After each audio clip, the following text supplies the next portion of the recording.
introducing Yang Suhook, the sole individual proficient in dismantling a dynasty single-handedly. Furthermore, he brought together the landmass of Huan, employing combat techniques so formidable that individuals believed he was a deity. He possessed riches, fame, whole legions bowing in reverence before him, yet he found it all tiresome. Thus, he resolved to abandon the royal seat and return to Earth, the origin he hails from prior to descending into this realm. However, to accomplish that, he required the assistance of this glossy-scalped sinister mage to invoke the dimensional journey incantation. The elderly gentleman inquired the reason. He yearned to return to the state of being an ordinary human. Suhook maintained a straightforward approach. He longed for his family. The elderly man initiated the sphere and performed his task. The host had been anticipating this occasion for an extended period, and he is ultimately returning to Earth. The illumination extinguished. The initial noise Suhook perceived was that of a device. He unveiled his gaze, identified the Korean characters on the planner, and felt pleased that the incantation had succeeded. As he attempted to rise, his physique felt as though it had been struck by a lorry. Gazing into the reflection, he discovers that the black sage failed to fulfill his part of the agreement and failed to deliver the body promptly. Therefore, he employed his clandestine method to harness energy and repair the disordered physique he found himself trapped within. Following a brief interval, he had already experienced significant improvement, and his countenance appeared significantly more presentable as well. He initiates the system and receives a jolt, since he is now classified as rank A, whereas he previously held rank SS. He becomes angry because he was returned at an inappropriate moment. A moment later, caregivers arrive at the entrance. Our lad summons those individuals, and the medical staff panic, as if they were gazing at an undead creature. The physician arrived soon thereafter, conducted the examination, and verified to ensure that all was well.